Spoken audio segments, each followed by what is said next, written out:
Wham. Okay, now we're on. Is that actually online? Yeah, we are this actually time. true? Do you want to give it one more go for posterity's sake? Nah, we'll be right. Okay. Hello, I feel like welcome. so confused and betrayed.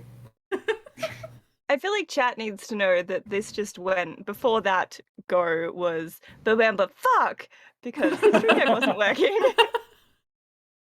Okay, we're going live in 3, 2, whoop. Fuck.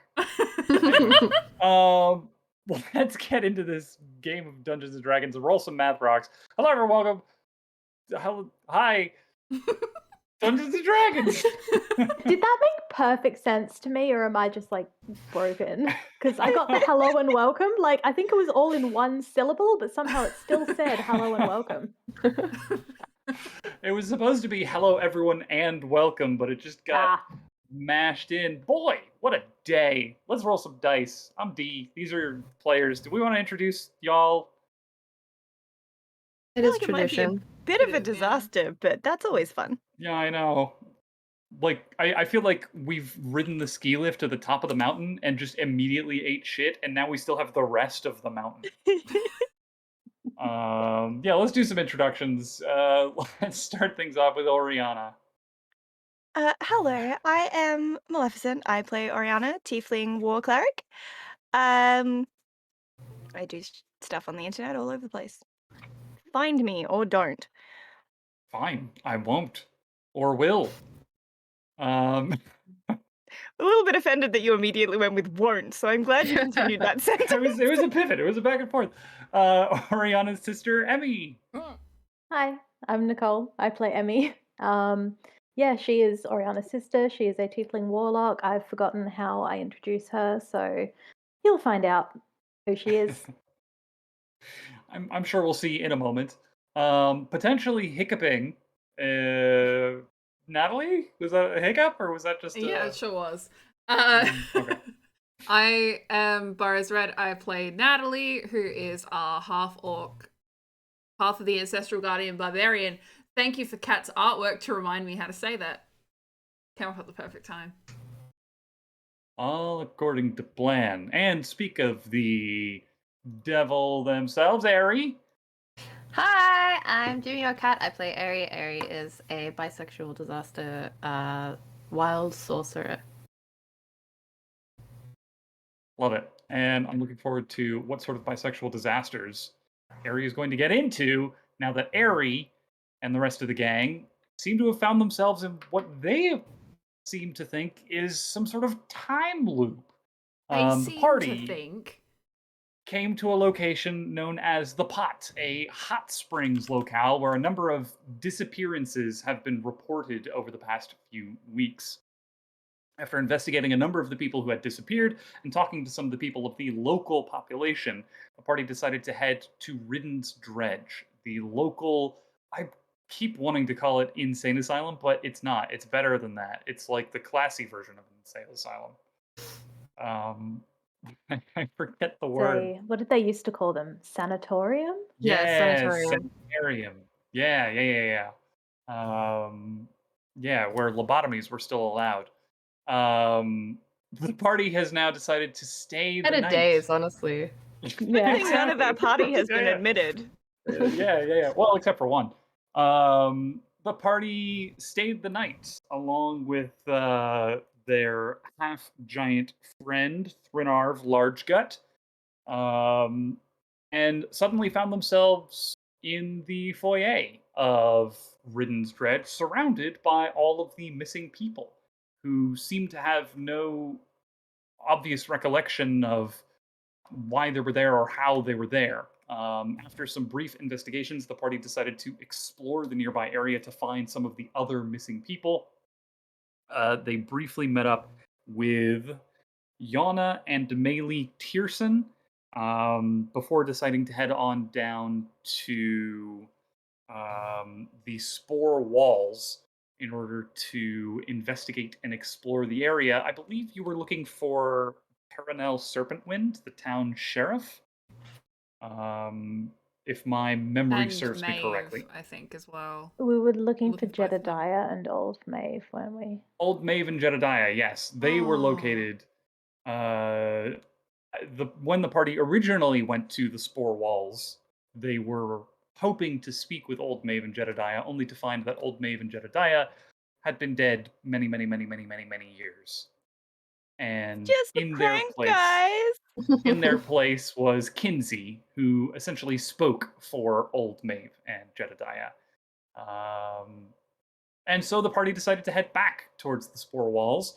This time, however, they found strange creatures within the Spore Walls. Two Kuo-to...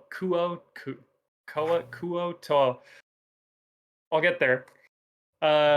Quotwa. Quotwa. Oh, Some okay. Hold on. KTs. Yeah, some good old KTs. Yeah. KTs. Fish people. Kuo-toa. Gosh, I need to hear Matt Mercer say it on D&D Beyond. The Kuo-toa, and the party retreated back up the tunnel to meet, having dodged the initial interaction with these two creatures.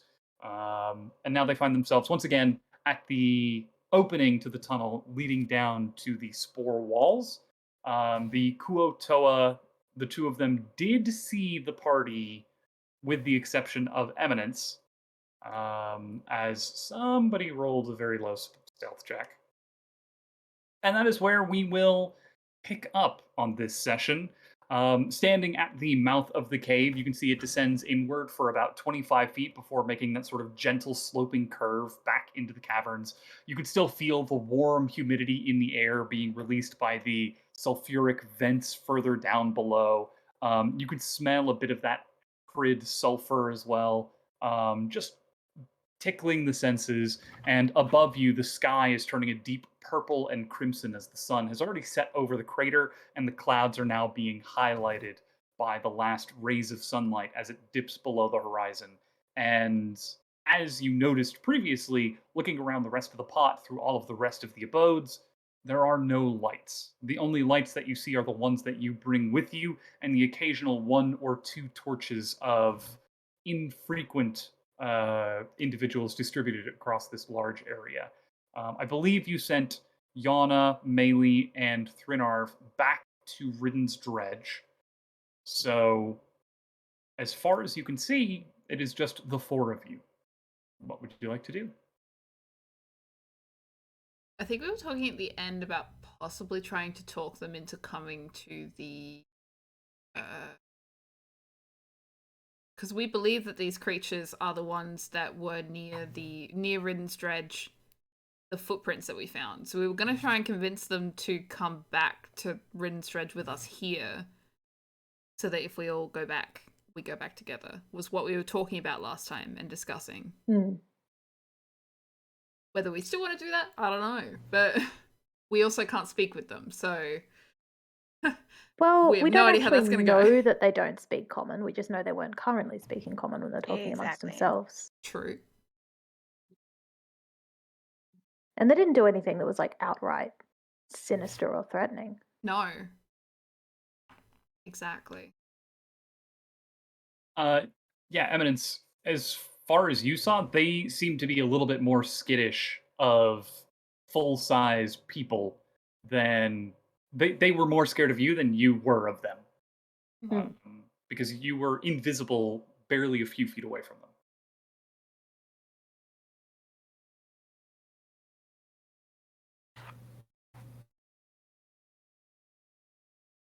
So So yeah. we're making I mean- friends with them? If other If people, we kidnap them after a long rest, I can cast tongues on someone, and then somebody will understand them. Yeah, not really conducive with making friends. But if you want to. Maybe even if we can just try and convince them non-verbally to come with us. You know, show that we're not a threat. That kind of thing.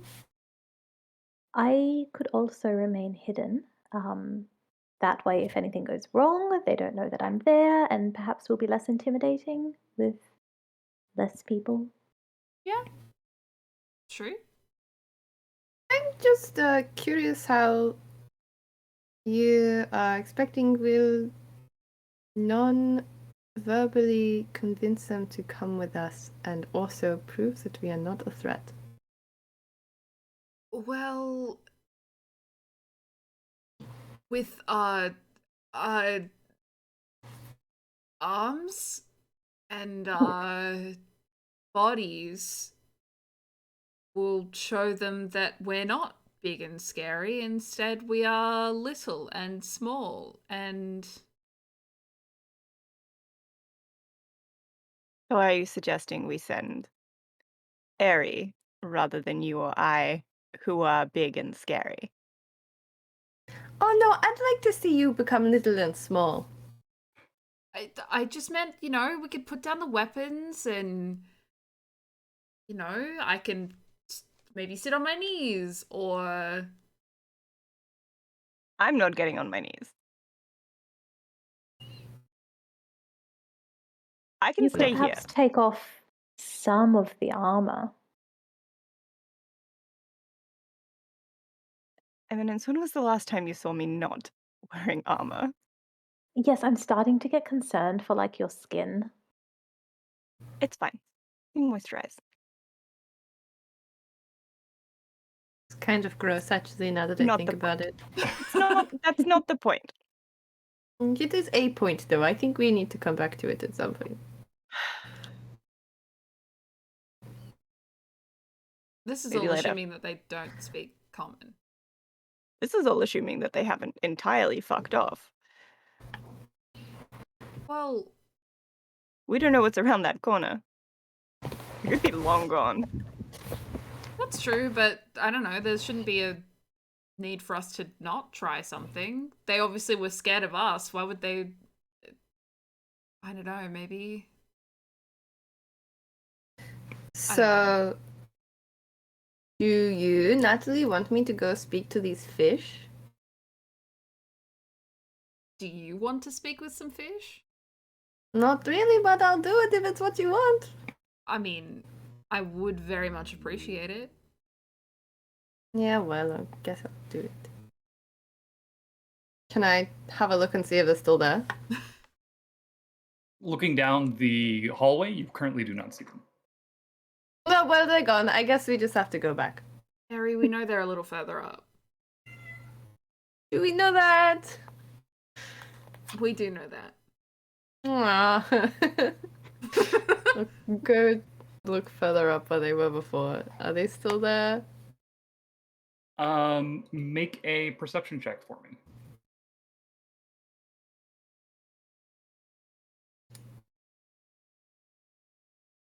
14?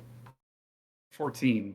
So you said you're going a little further up to go and look in? Yeah, to see if I can see where they were before. So again, the tunnel isn't like a straight shot. You can't see straight to the end. So eventually, after sort of creeping your way down the tunnel, you kind of get to the point where you can see the final bend into the spore walls chamber. You don't see them. Hello, fish people! We just want to be friends with you! You hear the sounds of movement and almost like a scrambled movement coming from further in, from inside of the spore walls. I You can do hear see, you!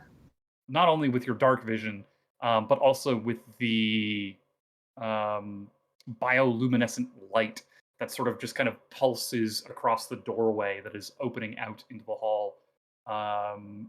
You can see two shadows kind of just quickly dart across in front of it, and then No, don't run away, we're going to be friends! I'm gonna chase after them. okay.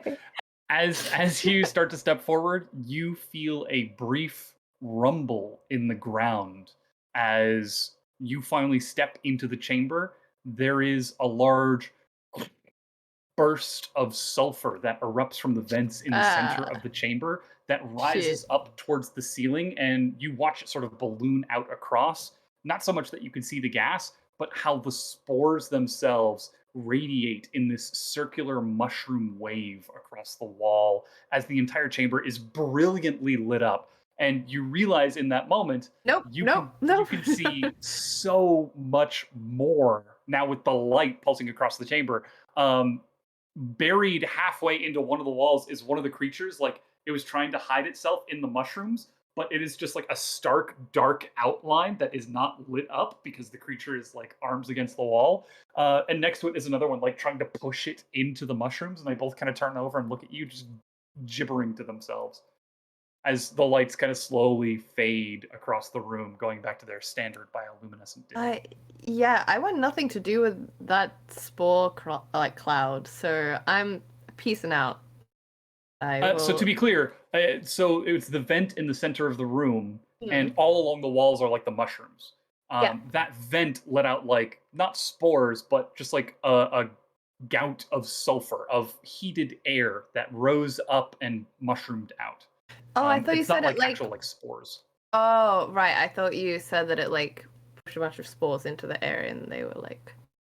No, so I used the word like mushroomed out, like a mushroom cloud, because you watched the gas like go across the mushrooms, but it's not like actual spores in the air. Oh, like, okay. Well, that's fine then. All right. Yeah. I'm less But worried.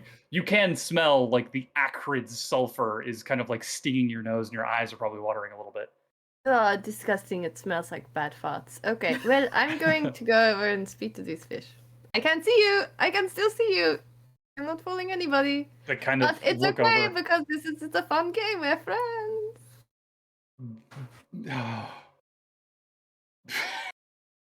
What even is this? I don't Make know. a I was told to speak to some fish who don't speak my language, probably. Make a persuasion check with disadvantage. Okay. While he's Shoulda trying to do knelt on that, the I'd also ground. like to try to creep closer through the darkness, just so that I'm there as backup if anything goes wrong. One Okay, of those is sure. a natural one. So 10? Make a stealth check for me, Emmy. With a 10, yeah, they're still a bit weirded out by this whole situation. Same, buddies. Exactly.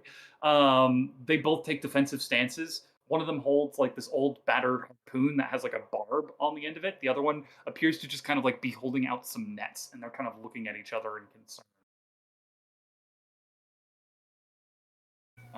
They don't appear to have responded well to you speaking common to them.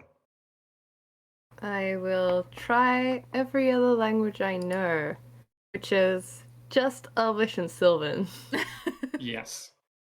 You cycle through the other two, and there is a I'm sorry bit about my of a cat. response from Yeah. Elvin. Sorry. The cat's meowing.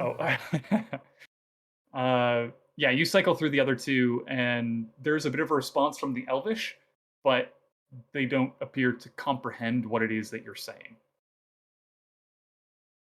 Can I make fish noises at them? Is that racist? It What, is? what do you call fish noises? What? It doesn't make a lot of noise. As you kind of do that, Yeah. they look at each other and kind of relax a little bit and look back at you, and then kind of. I don't know if my mic is picking it up. It was a little bit. Yeah. Oh, God. Okay. And then it looks towards you again and.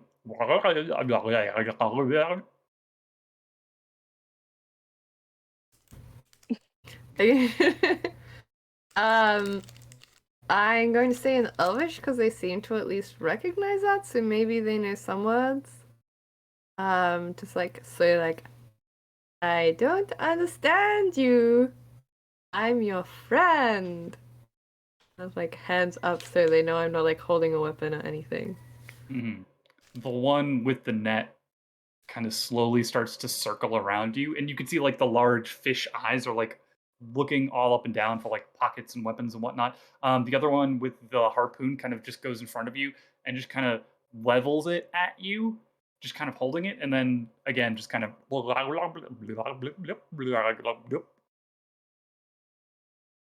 This is such a waste of time.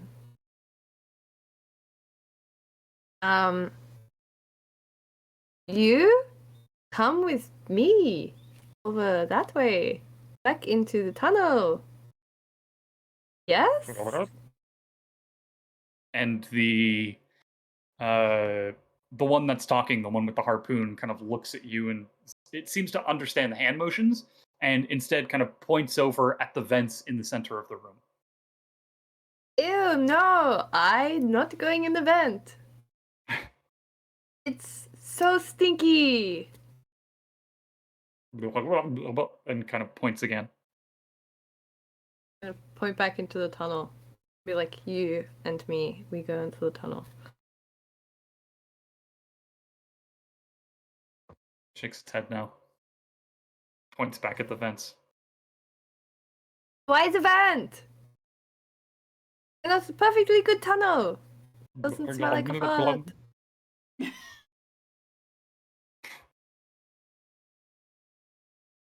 Well, I don't know what I'm supposed to do here, so have a very good and stinky life. I'm going to go.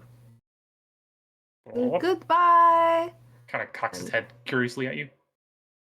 I'm gonna go back to the tunnel and You see Emmy is kind of peeking around the corner a little bit. yeah.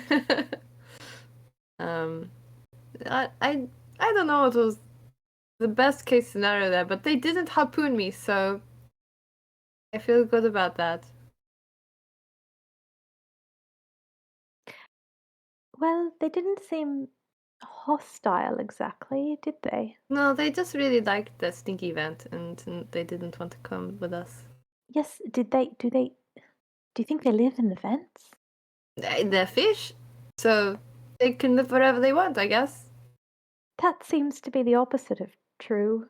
As the two of you are having this conversation, you can see that the other two, they've kind of gathered in the middle of the room, and they seem to be having like a similar conversation. Like, do you think they live out there? I think it's so stinky out there, and they're just kind of like talking and like pointing over at you. Eventually, however, you see the two of them kind of look down at the vents, and it looks cramped even for them, but slowly the one with the net kind of stows the net and starts to lower itself down into the sulfuric vent in the center of the room.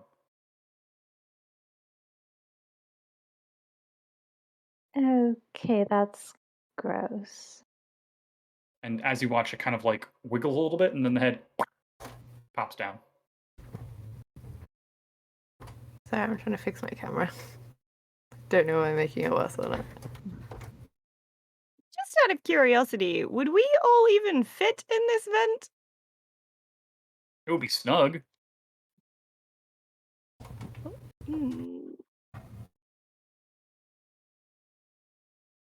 I don't want to go in the vent. I don't want to go in the vent. I also don't want to go in the vent. We're not going in the vent. Also, But if I it don't looks think there's like any we purpose weren't to us going particularly into the fit, vent. Yeah, And then if it's that can be a good excuse. habitable for fish people, it's probably not particularly habitable for us. yeah, and also, what are we going to do in there? Not talk to them? They don't understand us. Make an intelligence check, Emmy. Ooh. I am not a smart. Oh, no, wait. I think I am a smart. I am not a wise. Oh.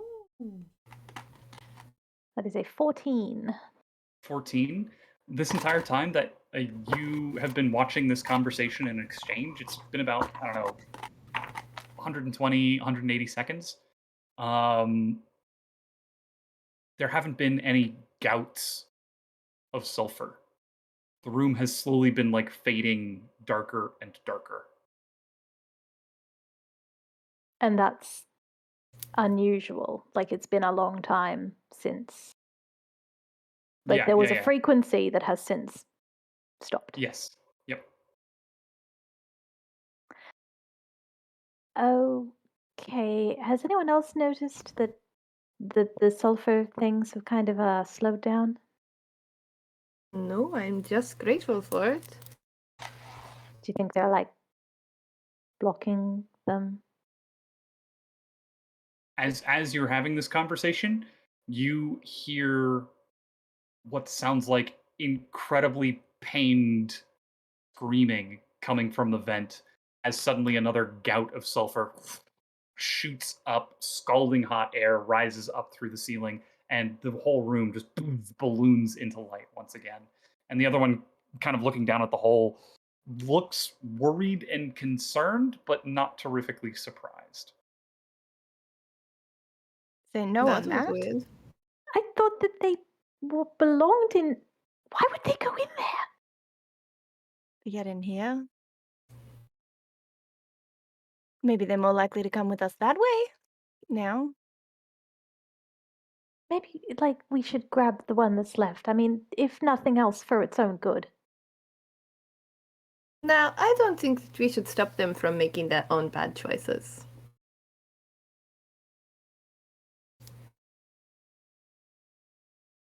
Is there any sign of the one that just got presumably scalded? Like, does it smell like cooked fish in here? It does. It smells like someone microwaved a fish. I hate Ew. this.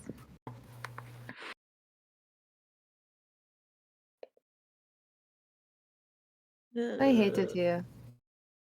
But I the other one mean- doesn't seem overly concerned either. So like,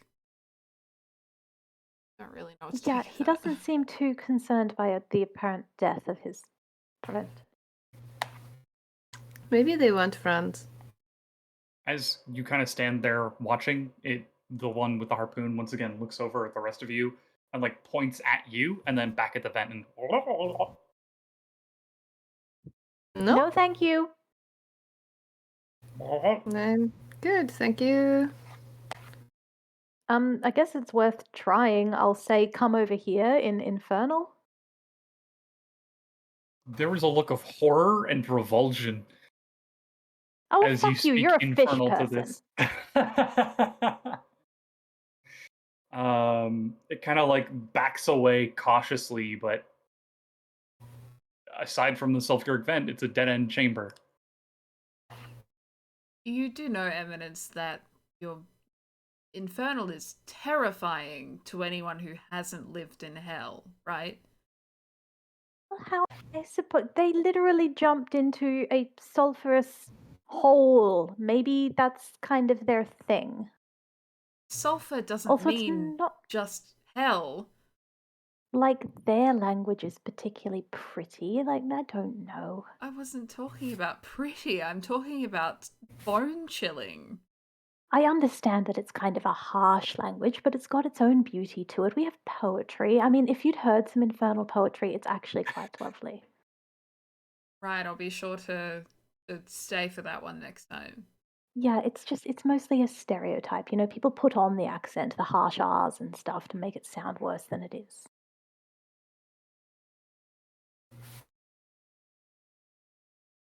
Well, he didn't like it either way. I'm going to go like walk over to the vent and just like look down and be like, not gonna fit. Because if it's squishy, then maybe we can convince them that we just won't fit.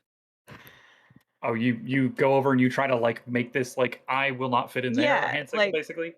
No, like small hole, large shoulders. Mm-mm. It kind of looks at the hole and looks at you, looks back at the hole and back at you, and just kind of taps your armor so that its nails are just kind of ringing on the metal. And then points back at the hole. And at that point, there's another smaller gout of sulfur. Not anywhere Perhaps- near as large as the ones earlier, but just a small little. They're trying to get something out of the hole. Can I see previous fishman in there? Looking down, you can immediately feel the warm air kind of rising up and the smell of crispy fish huotoa is still kind of rising up. It seems to descend down and sort of spider web out a little bit.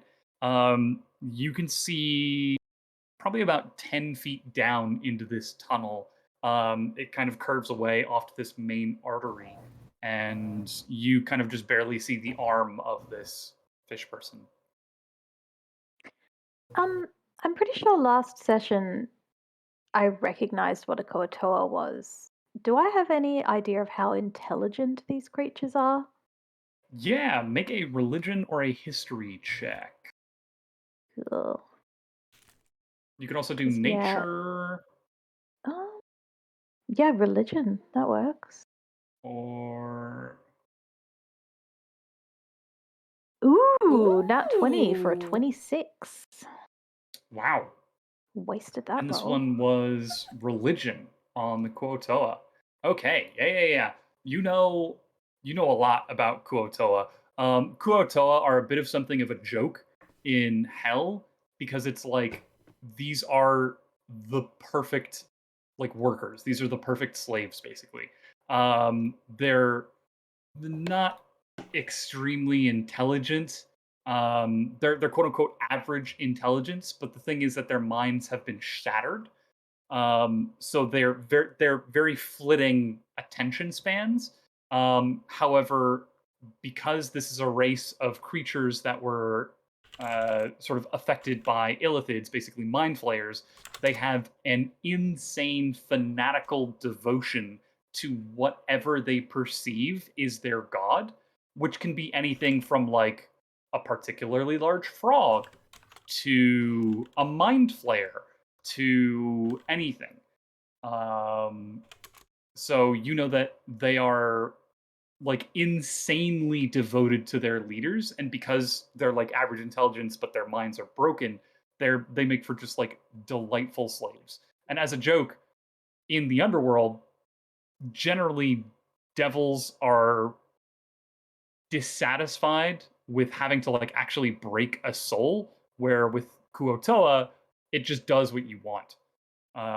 So it's not uncommon for devils to abduct Kuotoa and say, "I'm your god now," and the Kuotoa being like, "Great, fucking praise be."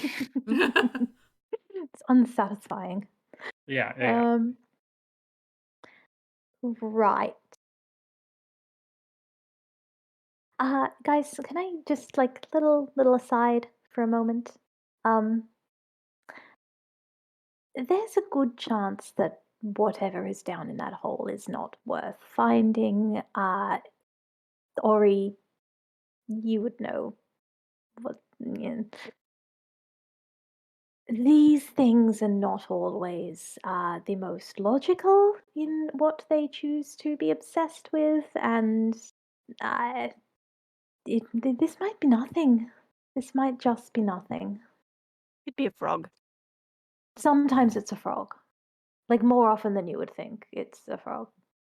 I'm like super okay with not going in the hole, by which I mean I'm definitely not going in the hole. But what if it is something that we Look, should if know it is about? something that we want to look into, I can always go in there. I You don't serve much are- of a purpose outside of just being very strong and very fit. I'm sure that a hole would be perfect for me.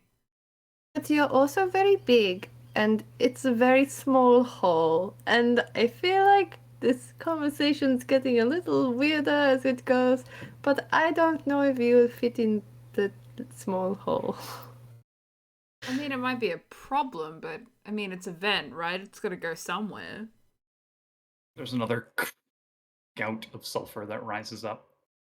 And just to clarify, the sulfur is every time it pops out, it's like hot, or is it just Yes. like yeah? Even Because when I'm it's like a picturing like a small steam volume. vent.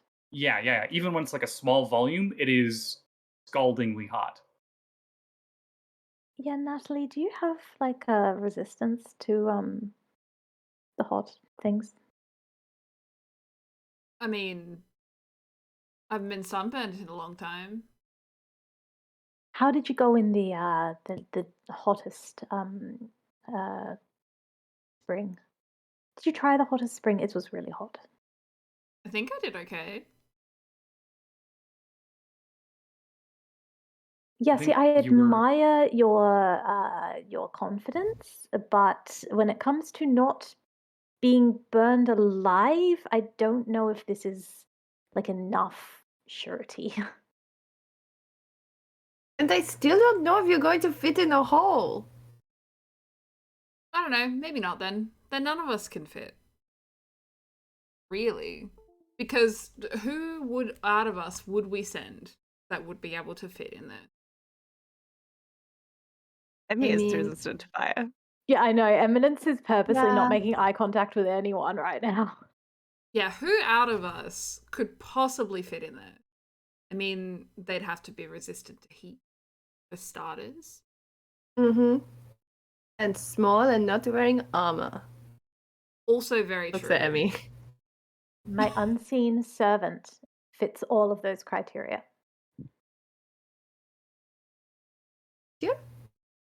Question. Yep. Can you scry on an unseen servant? Do they count as a creature? Could I put the little sensor on so I could see what's down there on the unseen servant? Let me take a look at the description of Scry. Yeah, because the problem is always getting the servant to actually communicate to me what it saw. Yeah. A particular creature. Let me see.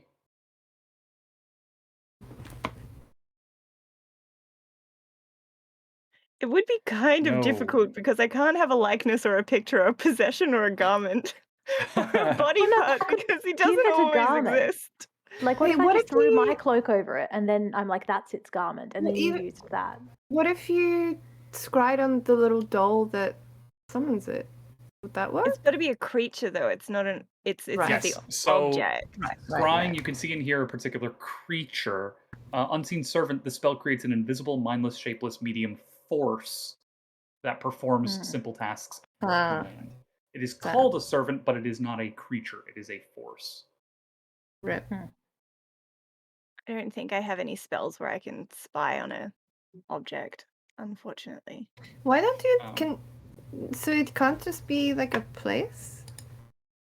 Not for scrying. There's another one that does do that. Mm. Or I can create a sensor in a familiar location. But I don't know what's down there.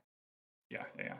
So as you all are having this conversation, there are again just occasional gouts of sulfur. Some of them small, some of them large. None quite as large as like the big balloon of sulfur that you saw when you came into the room first, Aery. While you are having this conversation, the Kotal with the harpoon is like, it appears to be sitting there thinking before finally it kind of walks over to the colorful mushroom walls and starts like reaching through the walls like it's looking for something. Elbow deep in these mushrooms, like just in the walls.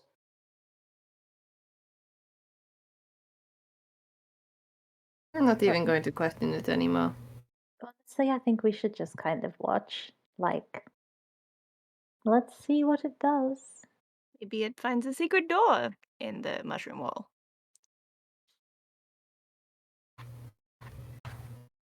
So you sit there and you just watch him.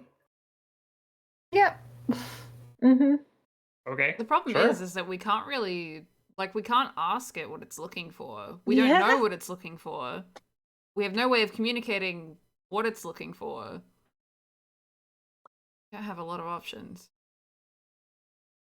Short of jumping in a hole.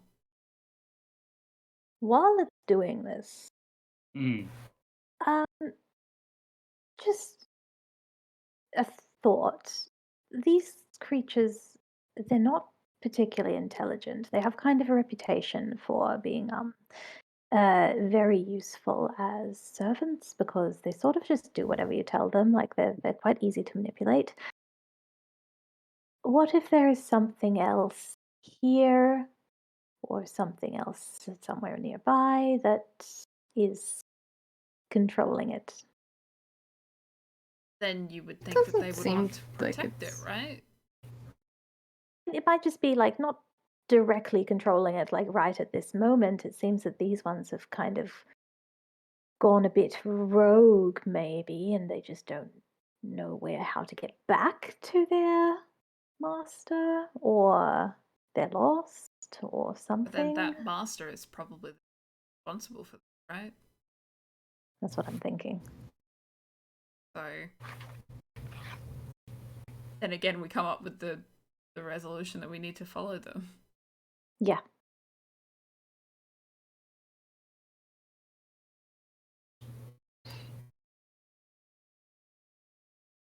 But we can't go in the hole because we'll get cooked. We cannot go in the hole. I don't want to go in the hole. Did we even see something like this on the other side? Like, I don't remember us seeing like a sulfur vent when we were in the original spore wall. Yeah, so the sulfur vent was always there. It's just people kept their distance from it because Right. it's scalding hot sulfur. This sulfur vent, the sulfur itself is the nutrition that feeds the spore walls.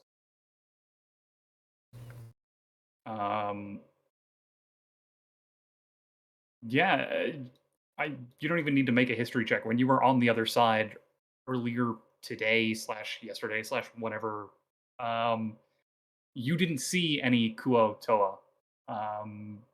It was just Yeah. humans, elves, dwarves, the standard. But 10 minutes go past, and it just continues patting the walls. With the vent, once there's been a like expulsion, can I go check it just after that to look at what direction it heads? The vent? Mm-hmm. So it's a tunnel that kind of goes down, and after about 20 feet or so, with some smaller minor arteries kind of branching off, it seems to curve off to the side. And that's where you can see the arm of the Kuotoa that's getting crispier and crispier. Direction is that in terms of, like, if I was to look down there and go, okay, it's curving off in that direction, do I have any idea of what direction that would be externally? Yeah, make a nature or survival check. Let's go survival, because wait. Survival? Do I trust my physical dice? No, I don't. Survival, I think. Ooh, that's a natural 19, so 25. Sure. It's headed to the northeast of this location. The further northeast than what the spore wall is. Away from the city, otherwise. No, towards the city. Spore walls are on the south edge of the crater. Oh, I'm confused. Okay, so it looks into the city. Which tells me absolutely nothing. It kind of makes sense because you've got the pot itself, which are the hot springs. So they're coming from a similar vein. I guess I was just wondering whether we would have had any idea of where it led to. Like, obviously there would have to have been a point, but I mean, from this location, from this assessment, with a is that actually a 25 survival? Yeah, that's 25. That's very good. Yeah, you're able to get the direction. Assuming it followed in a straight line, guessing from the curvature and the angle of the Kuotoa sticking its arm out, someplace underneath the pot, like the actual hot springs, or perhaps underneath the Grand Prismatic Springs, which are on the east side of the crater. Which I don't know that y'all have been to yet. I think that's the only one we haven't been to. Because that was on the opposite side of the statues, right? Like the two rocks. What now? What? There were the two, the two lovers thing. We made the joke about the Thibulus Springs. Yeah. Because that was all. I'm now completely turned around. I thought all of this was northeast and northwest, but I guess it was southeast and southwest. Yeah, so basically the crater is centralized. You entered it from the south. You had the spore walls on the south. The Grand Prismatic Springs, or actually we'll do it clockwise. So you had the spore walls on the south. Then you had Ridden's Dredge way out of town on the west. To the north, like on the lip of the crater, you had the Tengboche Monastery. On the other side of the crater is the Thibulus Springs to the north. Rotating further around now to the east, you had the Grand Prismatic Spring, and on the way to the Grand Prismatic Spring is where the Salt Anvil is.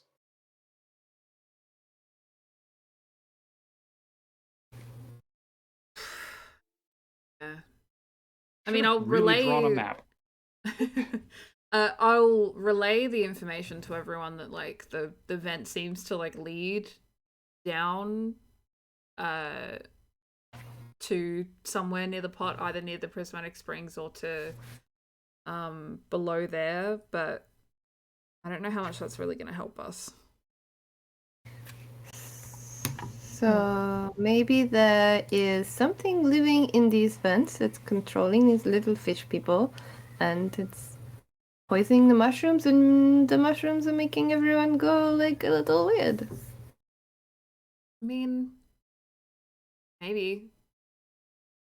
I don't know why people would be disappearing and then, entering like some weird time loop, but Well, if we aren't going to jump in a hole, why don't we go check out these prismatic springs or the springs in the pot and maybe see if we can find where this approximately would begin?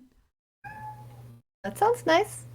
I At like least the then springs. we can be on the other side of the plume that goes up. The springs do sound a lot more pleasant than doing it from this direction. I feel like Do it's not want to go in that hole. at least this way we go the other way. So we go up it instead of down it. Ori, what do you require to scry on a creature again? Would you need to like nick something that belongs to the Koatoa if you wanted to scry on it later? Yeah. That would work. We should do that. I now have first-hand knowledge of the target because we have met. Even if it hasn't been the most pleasant meeting, but yeah, if we could steal a fish people, do they have hair? They do not. A It's a scale? fish! Does she have scales? Look! He does. His skin is like this smooth, clammy. I showed y'all a picture last time, but I'll post it Yeah. back in the chat. Yeah, at this point, he's kind of gone around the walls completely. It's been, I don't know, about 30 minutes of him going through these walls, and he's increasingly frustrated. Finally, he walks back over to the middle of the room towards the vent and is kind of looking down the vent, waiting for something. If he goes to jump in that vent, I'm fucking picking him up and I'm bringing him back. Just hand around the waist, like I will just scooch him back if he tries. But He yeah, kind of looks up at the rest of you and gives like a two-handed thumbs up with his big old bulging fish eyes, and then looks back Just down. like picture. If he's pretty distracted looking into that vent, is there anything on his person that I could maybe just walk up and like? I've just got the image open and it's making me laugh. Yeah. Yeah. So he's got like some rough leathers. He's got like some weird claws that appear to be like crab crustacean claws, sort of hanging from a couple of necklaces around him. He's got the harpoon on his hip and has like a small pouch. You could probably try to go for like the crustacean claws or. Yeah, I'm going to try to lift something from him that like ideally him not notice that I've taken it. Sure. Make a sleight of hand check. Natty 19 for 21. Wow. Okay. Yeah. Good rolls Um, today. Why do we ever use real dice? he appears to be like focused and totally in the zone. And as you kind of circle around him, you kind of peer down the hole to see what he's looking at and reach out one arm to kind of steady yourself on him. And he doesn't even notice as your hand just kind of plucks away one of the crustacean claws and secrets it away as you lean back and look back at him. And he looks at you and just kind of nods.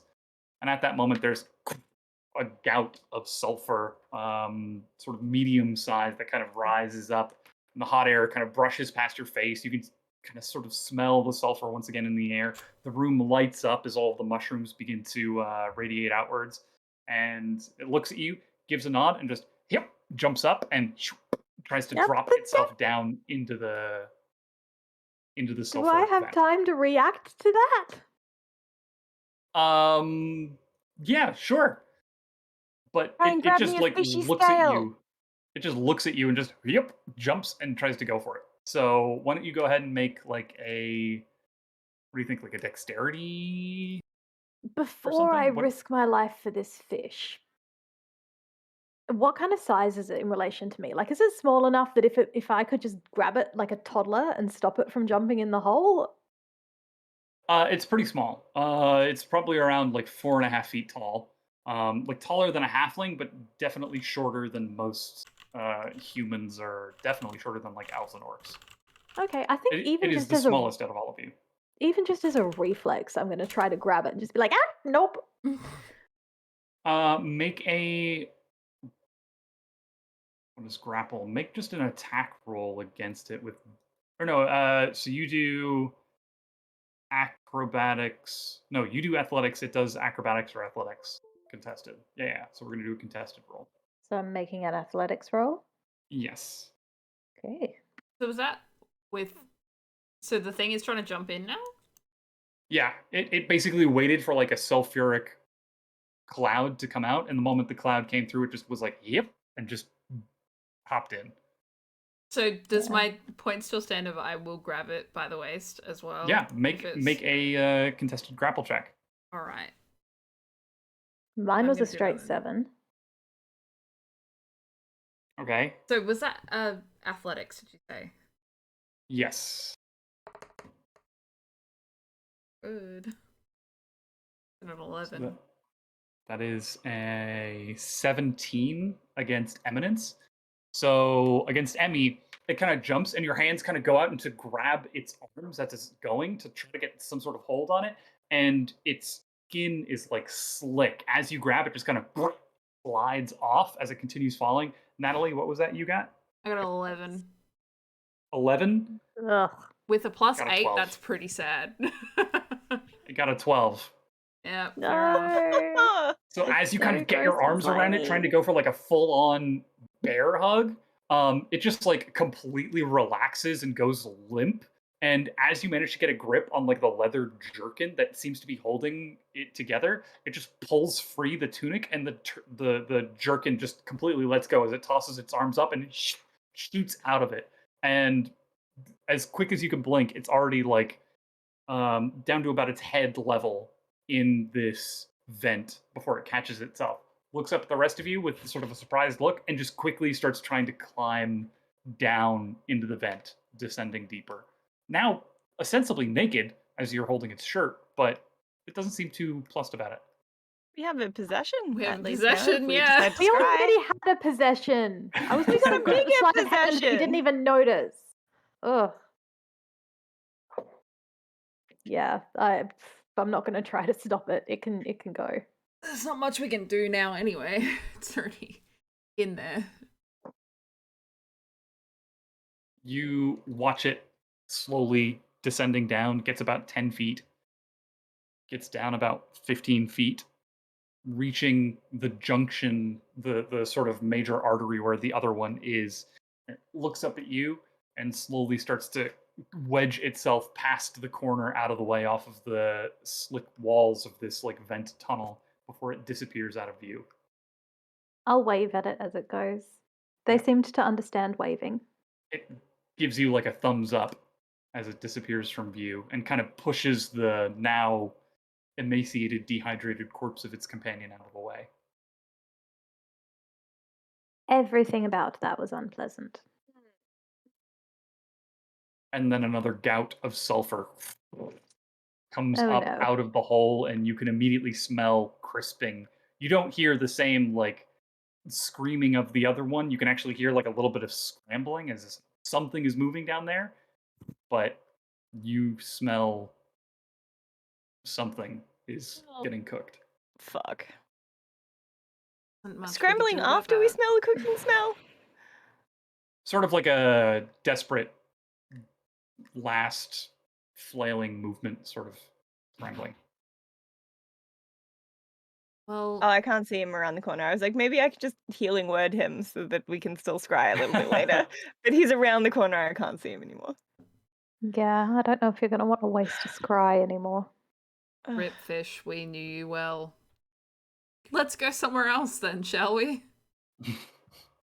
What's the bet these things just had nothing to do with what's going on? Oh, probably nothing. Well, I mean, they probably just got caught in the weird magic bullshit, but they're our only Yeah. lead right now, so So we go to the Prismatic Springs and see if we can figure out where the vent went to and see if there's anything fucking weird happening on the other side. yeah, there has to be some kind of thing that it's coming from, right? Like even if it's naturally set Just up, it's gonna more come from fish people? somewhere. Who knows? Okay, let's do that. Oh, wait, no, I had a thought a couple of minutes ago and I forgot that I had a thought and I'm having the thought again now. That's me, not Oriana. She's never that excited. Um, he was looking for something in the room, right? Like on the walls. If I cast Detect Magic, which will take 10 minutes, sorry guys. Can I see if there's anything magical in this room? Sure. So we can let you retroactively cast Detect Magic because he's been looking through the walls of the room for Yeah. like 30 minutes. So if this is a thought you had earlier, like that's totally okay. Okay. Is there anything Um, magic happening? your belongings,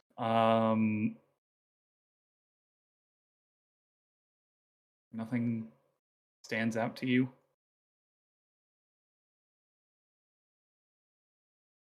Yay. More than likely, what he was probably looking for was another entrance to the tunnels. Get in there. Hmm. Which unfortunately probably isn't magic.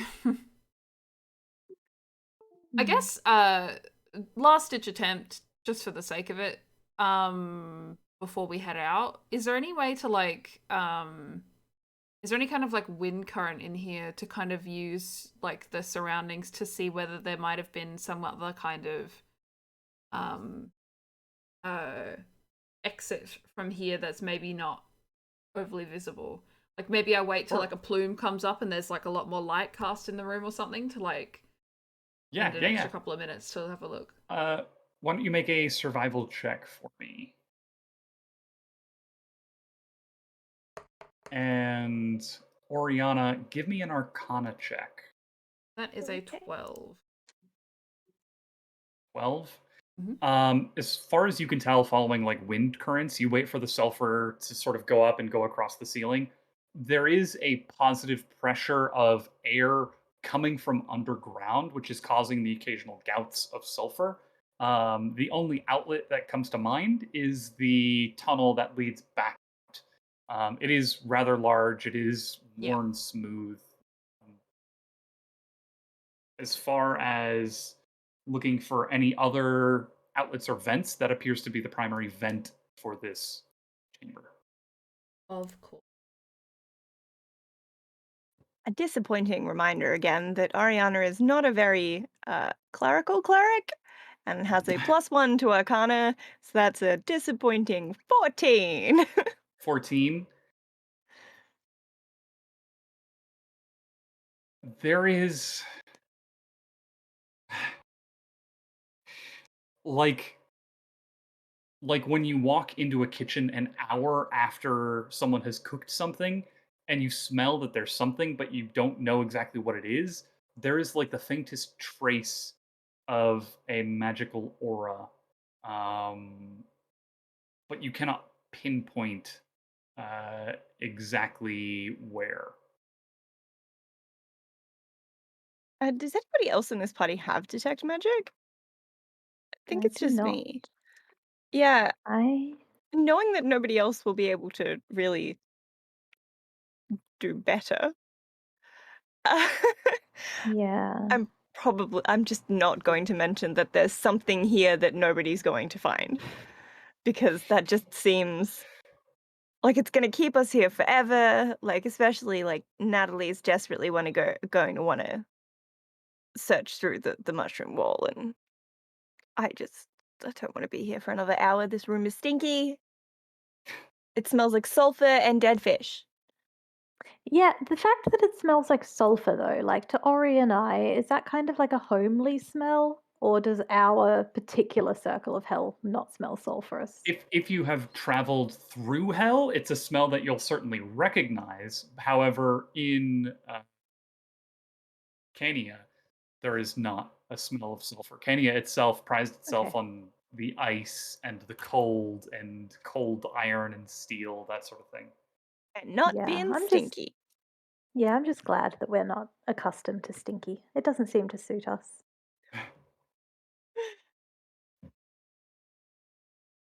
I mean, yeah, your dad, if anything, he probably wore like nice colognes. Oh no, he wore like Dior Sauvage and bathed in it. Oh, just too much. Yeah. That makes sense. That checks out. Like he didn't do like the spritz and then walk through. He like broke the top off and just poured it on himself. Okay. Anyways, Probably time to go to the springs then.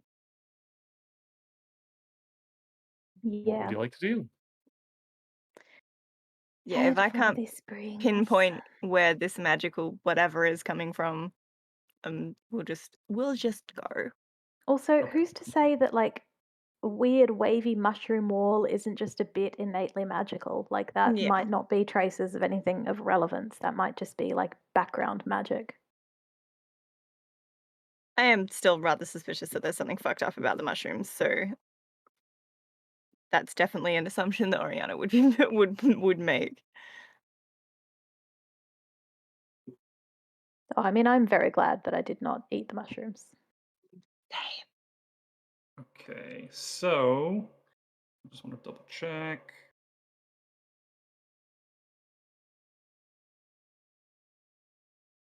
Great.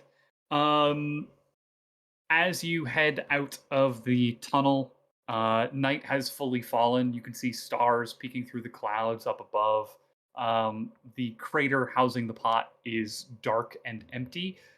You do see that there is a lantern on the opposite side of the crater, a single point of light at the Tangboche Monastery, where you met up with Yana and Meili earlier. We should Um, probably go look at that. Single point But of other light than as that- in someone has lit a lantern or something. yes. I mean, I'd assume The- it's just them.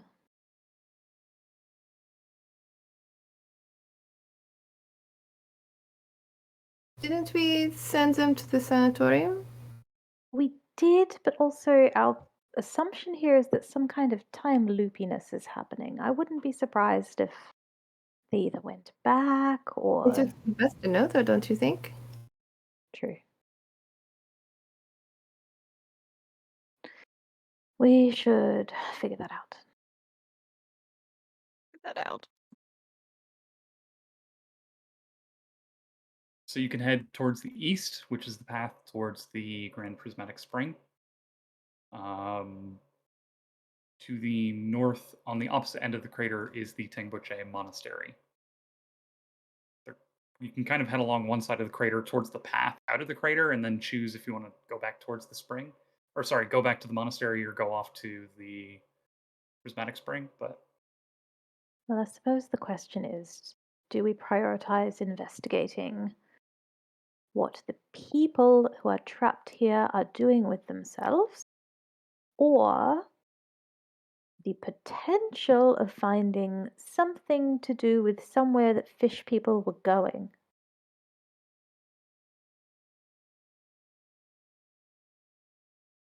I mean, on the one hand, what the people are doing here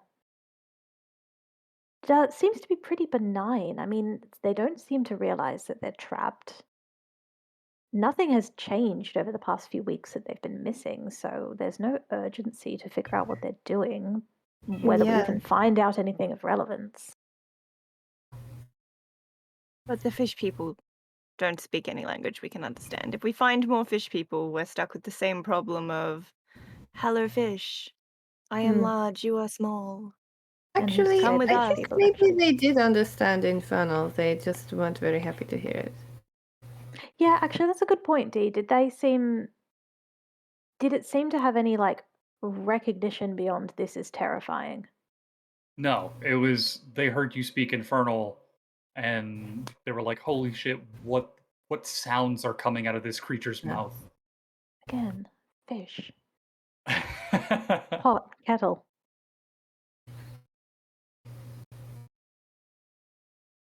I don't know what we should do. But it does seem like the people here don't really have much going on. Except, wasn't that the one that all the magic started from? We should probably find out more about them. Maybe not Actually, right that's now. a good point. No, I think if we're going to talk to any of the townspeople, it should be the one that seemed that was carving runes and had the magical feeling room. Yeah.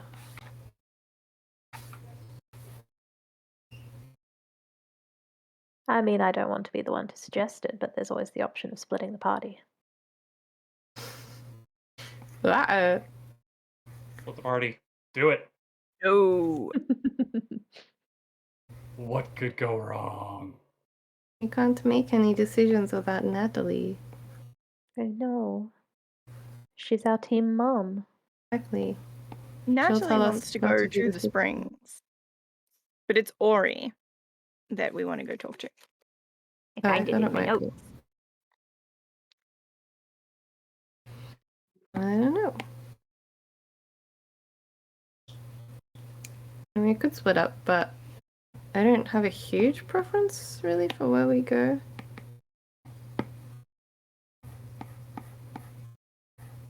I did forget about Aery being the source of the magic a little bit, honestly. Wow, Maybe they're lucky I'm doing- here with maybe- my huge brain.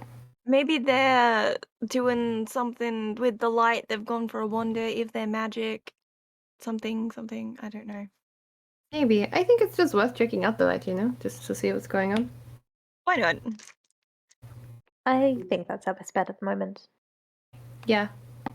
Let's go towards the light. Awesome. But not like in So- a the light is death way. No, more like a we are bugs and we have the intelligence of bugs. It's like Yeah, that yeah. pretty much sums it up. Awesome. You head north, circling around the crater until finally you arrive, and it is Tengboche Monastery. Once again, you see that it is empty. Tables and chairs, no people.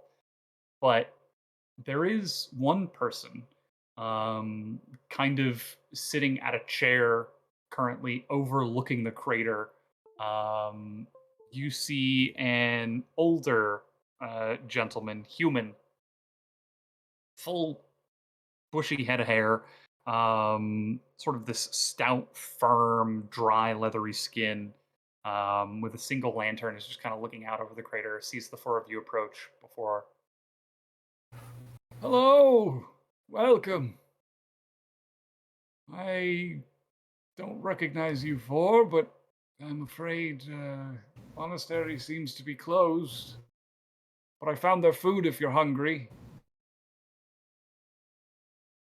Do we recognize him based off of any of the descriptions that we have of anyone that went missing?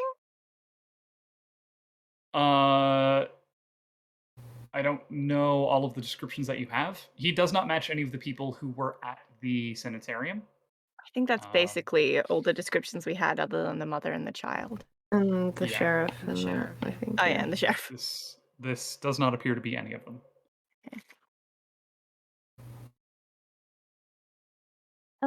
well, we're not hungry at the moment, but we could come inside and have a chat. Of course. Pull up some chairs. Take a look. Have a chat. Ah, how rude of me. My name is Eminence, by the way, and you are? Eminence, it is a pleasure. I am Baldo. Pleasure. And I'm what do Aery. you do here, Baldo? Oh, I am a I call myself a farmer, but I work in the spore walls and maintain the crops and bring them here to the monastery. But is it still farming when it's mushrooms? Yes? Then I am a farmer. What about you, dear? What do you do? Oh, well, we're just passing through. We're tourists, really. These are my friends. This is my sister Oriana, my friend Aery, my friend Natalie. Welcome to the pot, though you seem to have come on a bad day. I don't know where everyone is. But Yes. that's Was it closed yesterday?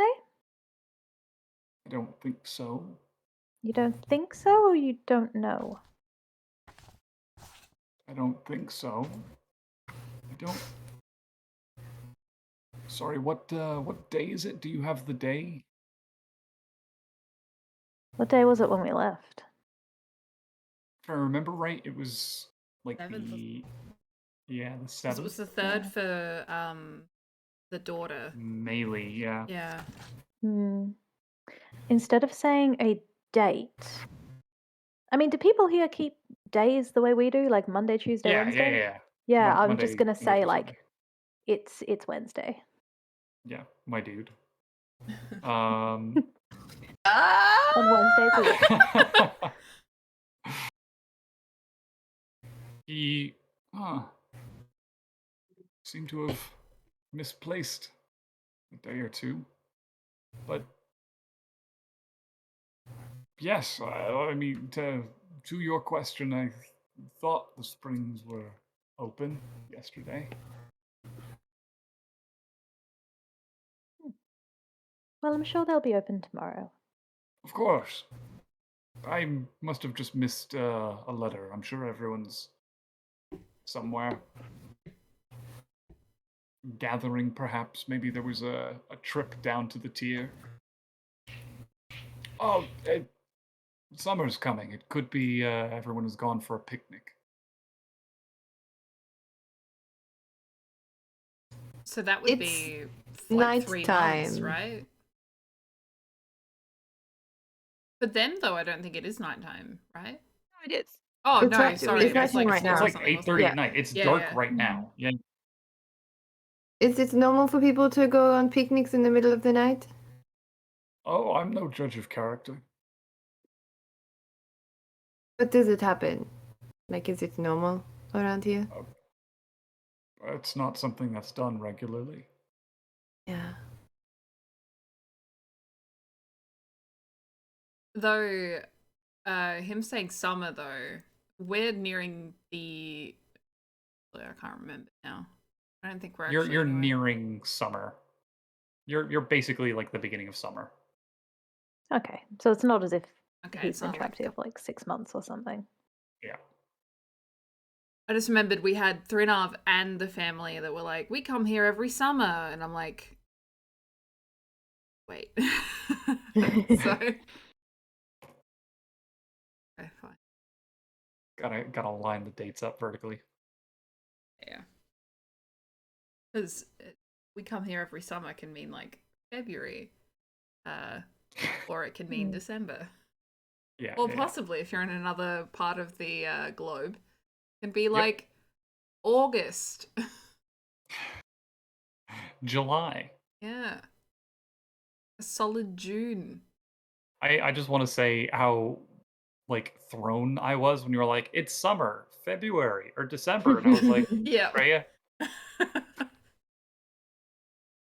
I get it. I was there. I'm afraid I didn't catch everyone else's name. I'm Natalie. Natalie. Pleasure. Baldo. I'm Aery. Aery. Pleasure. My name's Baldo. Where Nice to meet where you. did you get that name? You sound What like do you mean? oh, yeah, it sounds like someone I know. Oh, yeah. There was, what was the name at the, Quinn? huh? Quinn? Wasn't that No, the no, name there of was the... a name that sort of sounded like Aery. Oh, No, Ori. Ori. Ori. Yeah. Ori with an AU. Ori. Yeah. I thought there was Ori. another one because I remember thinking like Ori sounded like Ori. And there was another one that, Yeah, so there's a couple. So there's yeah, Area, Area. who That's what I was thinking. yeah, she was the old woman who solves puzzles. There was Ori. Um, then there's Aery, which is you, and Oriana. Hmm. We almost went full conspiracy over those names before you told Yes, us that. we- We did, we yeah. did. I'm still very close to going Yeah. full conspiracy over this. Wait, what's the theory? That's you in the future? No, but there was like some link to like the names. Okay, okay. Do you mean Area or Ori? Oh, It kind Ori, of sound like yes. Eri. I met Ori several months ago.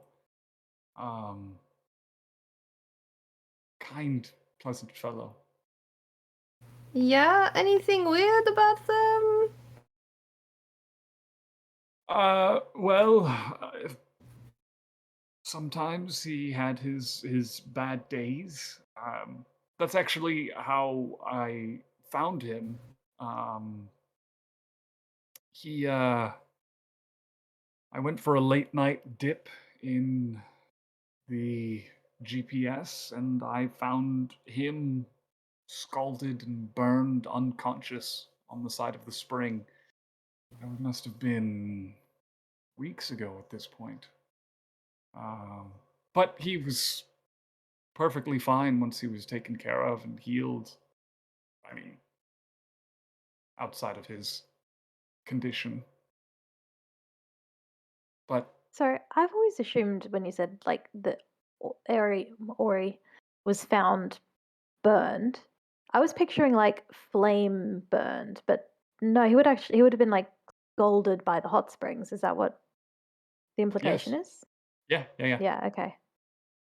That makes more sense. Jumped into the vents. How dare you, sneaky little buddy? There's Mm. definitely something in those fucking vents. For sure. Yeah. Yeah. Oh, we're gonna have to go get. Gotta find Only where they come someone out who was from. resistant to heat could fit in the vent. But also, it's resistant to fire, though. Like, realistically, it probably wouldn't even really save you anyway. Oh yeah, true. Yeah, I would have to check that before just diving in. Yeah. So I think held it's up in the hot springs pretty well, actually. I think that I could dip my feet in the hottest hot spring earlier. so it is specifically you have resistance to fire damage, Oh no. not fire specifically. So anything that would cause fire damage, you would have resistance to. So if there was like a flame punch, the bludgeoning would still take you out. Like a Captain Falcon, yeah, Falcon Punch. Man, Like I you'd want be a fine for flame the fire, punch. but for the punchy bit. Yeah.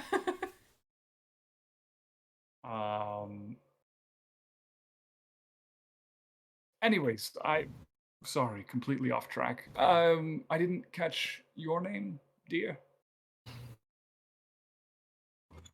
Sorry for the barking in the background. Oriana. Oh, that's a very pretty name. And I'm Thank you. sorry that the four of you happened to come when the city is empty, but the hot springs are still here and they are still hot. Normally, food is prepared here at Tengboche. I don't know where everyone has gone, but if you're hungry, I could put something together for you. Well, perhaps we could head down to the hot springs, see if anyone else has gone there. And on the way, you could show us this place that you found, Ori. I'm very intrigued to see where exactly that was. Of course, sure. I don't see anyone here in the pot springs, but perhaps at the Prismatic Springs, the old GPS.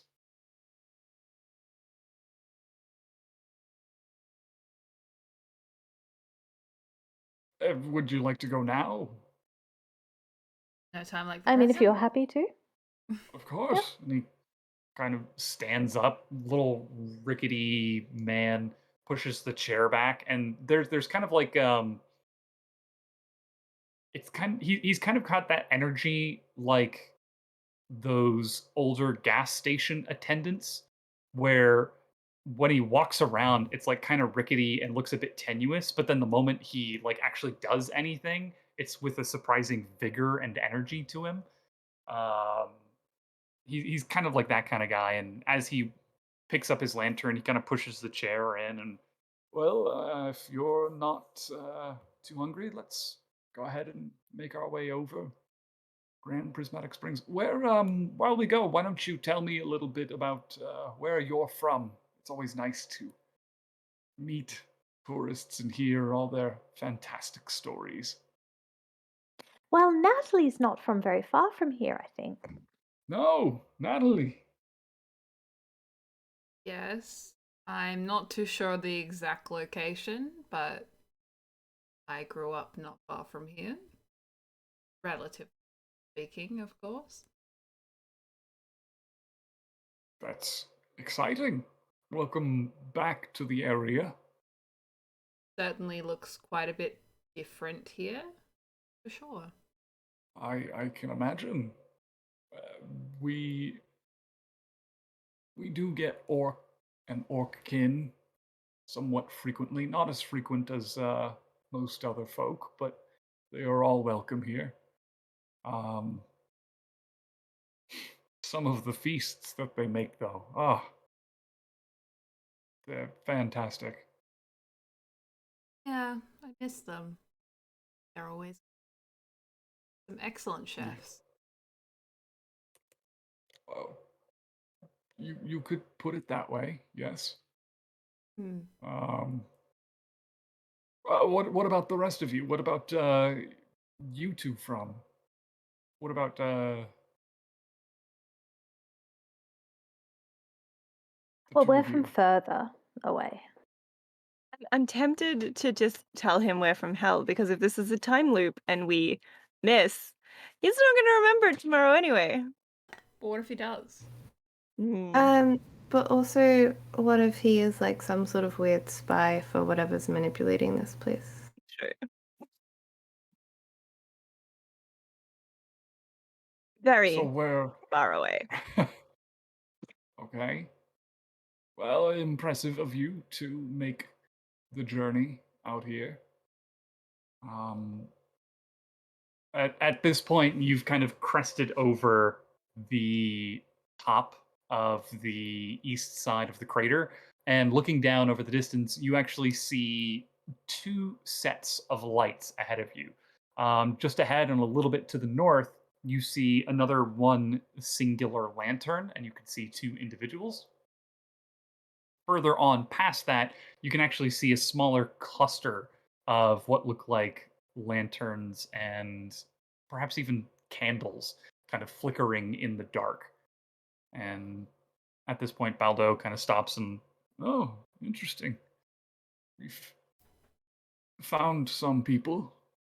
Um, those lights off in the distance, that's the Prismatic Springs. Over here, this is the pathway to the Salt Anvil. Um, Truly beautiful during the day, quite scenic. I wish I could have shown you the Prismatic Springs during the day, how they catch the light. It's quite beautiful as well. Um, yes. Well, keep going. And he keeps walking down the path. Uh, in front of you, you can see the single lantern with the two figures coming closer and closer. And you recognize the dwarf of Ridden's Dredge, Volnbjör carrying the lantern. And with Volnbjör, you see, where's his name? Herod, The one who ran off, right? the one who ran off. Yeah. Oh, he found him. And they kind of come up the path, and as you can see, Volnbjör sees Baldo and the rest of you, and, oh, Von, to see you. And Von Bjor, yes, and you as well. It's finally caught this rascal running around, and Herod kind of chuckles a little bit to himself, and you can see that he has what looks to be like a popsicle, and he's just happily just enjoying this popsicle. Um, and Baldo, oh well, Herod, it's good that you've decided to come back and spend more time with us. And Herod just kind of like smiley nods at him. And again, he's got like no shirt. He's wearing like these shorts, no shoes or anything, just happily just flapping his feet on the stones. Um, but Von Bjor looks at the rest of you and, oh, Eminence, good to see you wandering around a bit. I'm Baldo is a wonderful tour guide. He's been here at the pot almost as long as I've been. Isn't that right, Baldo? Right. Um, For a minute, I forgot why he would know my name specifically. And it's like, yes, I'm the new prospective oh, resident. right. Sorry, your Majesty, Your Highness, Your Highness, Your Just Majesty, Eminence is fine. Eminence, your Eminence, just Eminence. Just Eminence. Thank Right, you. right. I'm sure Quinn has set up your rooms back at the dredge, but I will make sure everything is prepared for you, should you again choose to stay. I'm sure they will be up to standard. Right. Did they seem to come from the Grand Prismatic Shard? Is that where they were walking from, like that direction? Grand Prismatic Springs. Kind of in the general direction. The salt anvil was in that direction as well. Oh, that's so right. about halfway yeah. between the crater and the springs is the salt anvil. He likes. Oh yeah, to the lick one that he salt. likes to lick. Yeah.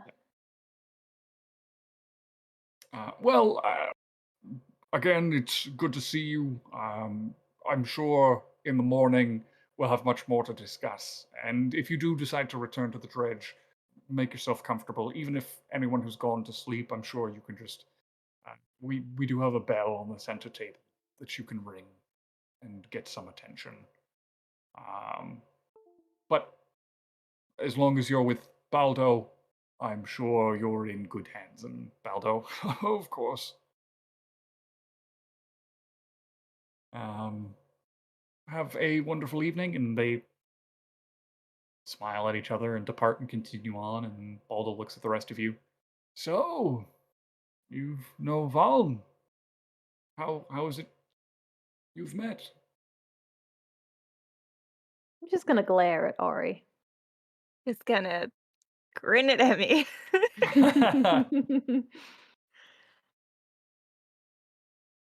Brought my sister here, just for probably a short stay. Of course. It is a good place to rest and relax and recuperate. That's regardless. what we heard. Yes, regardless of where one stays, be it in the pot or in the dredge. All are welcome. But here we are. Seems we've got some company. Up ahead in front of you, you see almost like this like placid pool of water, about the size of like an Olympic swimming pool, roughly oval shape. But as you kind of walk up to the water's edge, you can see there are a couple of lanterns that have been spread out, along with a handful of candles. In the water itself, you see three figures. You see a mountain dwarf, you see a wood elf, and you see a dragonborn. And the three of them are just kind of like lounging in the water a little bit, just talking to themselves and laughing occasionally before they look up and notice you. And oh, hail! Seems we've got company. And the wood elf, right, of course. Well, we're happy to share. And the dragonborn, of course we're happy to share. And Baldo kind of looks over and waves and, hello. I'm Baldo. These are my companions. And the three kind of stand up out of the water and give a bit of greeting. Right. Well, I am Ethramal, Frostmail. Pleasure to meet you. And the Wood Elf. Evelyn, it is nice to see more people. And the Dragonborn. Edmund. If you'll excuse us, we'll speak with you in a moment. We're kind of in the middle of something. And Can I they just kind of. ask quickly, Oh, go sorry, the ahead. name of the first person? I got Dragonborn and the Wood Elf. I missed the other. Ethramal, Evelyn, and Edmund. Yes. Right. So these are the springs. Usually it's much more impressive during the day. As you kind of walk a little bit closer, you can see the pool itself isn't like solid walls going in. It kind of stays flat and slowly kind of funnels in. So it's not super deep, even where these three are located, nearly a quarter of the way into the pool. The water kind of only comes up to about their chest at standing height. But as you look at the actual ground itself, you can see the reflection of the lanterns and the candles nearby. The strata of the rock has been slowly worn down over time over this funnel, creating these ripples of radiant blue, greens, reds, just overlapping each other like different waves of paint slowly eroding over the rock. At nighttime, you just get the barest ripples of color beneath the water given from the lanterns. But you imagine that during the day, or perhaps even during a full moon, it must be absolutely luminous. Really? Mm. Um, yeah, they've asked us to give them a moment. I'm going to try to give them a moment whilst also eavesdropping on that moment. Yeah, absolutely. Go ahead and make a perception check for me. Baldo, meanwhile, takes you over to the spot where he claims to have found Ori. Um, he just says that he came over and one day he wanted to go for a dip, and as he walked over, he found a half submerged figure just in the water, covered Hmm. in scalds and burns. There's a wood elf in this water at the moment. Like, this water Yes. itself is not particularly hot. It is hot. It is warm. However, you get this sense just looking at it that, like, sort of towards the edge where the water is super thin, it's cool, but deeper in, you get the sense that it's probably warmer. Okay, so if Ori had swum out to the middle, conceivably that could cause the scalds. Theoretically, yes. Okay. And is this the only one around here, or is this just one of many? Spring? Yeah. So this is the primary outlet in this area for the Grand Prismatic Springs. Um, Actually, yeah, I would say that this is the only one. The pot has several vent outlets, which causes several like smaller pools and tubs. Yeah, yeah. But this is like one singular outlet. How clear is the water? Very clear. It's gonna do a bit of a whisper while we're like waiting for them to have their moment. We think that anything under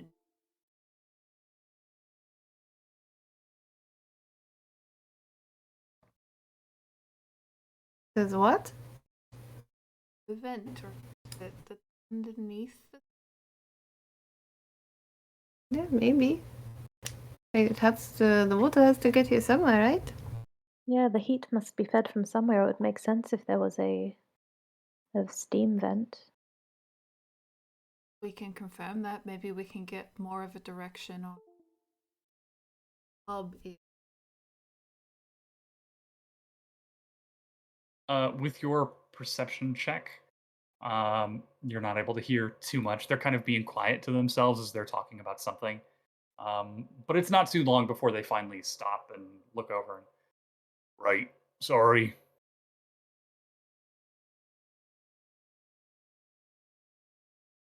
That's quite all right. Hello. We didn't mean to interrupt.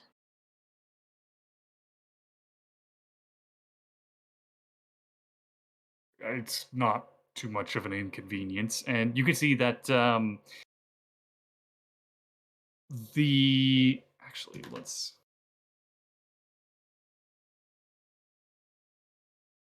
Right. You could see that the dwarf seems to be like really happy and satisfied. The wood elf Evelyn, she seems to be kind of like in a little bit of a huff. And the dragonborn is just kind of neutral, talking with the rest of you. Yeah, it's not too much of a problem. And Ethermal, yeah, I mean, some people just have bad days, right, Evelyn? And Evelyn's kind of unlucky, I would say. Ethermal, it wasn't luck. And the Dragonborn turns back over. We settled it. We're moving on. Looks back at the rest of you. Did you lose a So- bet or something? Ethermal, you're damn right she did. And Evelyn, it was a calculated risk, not a bet. And What you were can see you as they're having this calculating? conversation, the Dragonborn is kind of like slowly putting his hand to his head. We've just reignited an argument that they just settled.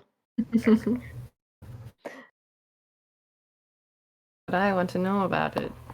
Yeah, you can't just. You must tell the Jesus. strangers.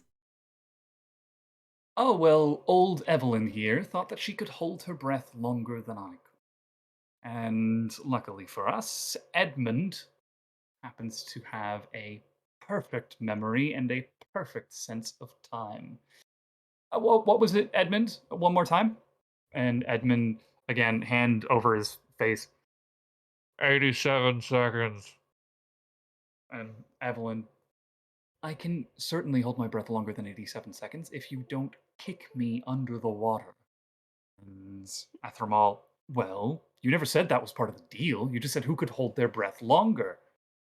And Edmund, look, this is 67 to 66. We can just call it here, okay? Fine. However, tomorrow's a new day, and I get to decide tomorrow's bet. And Ethramal, I look forward to seeing what you come up with.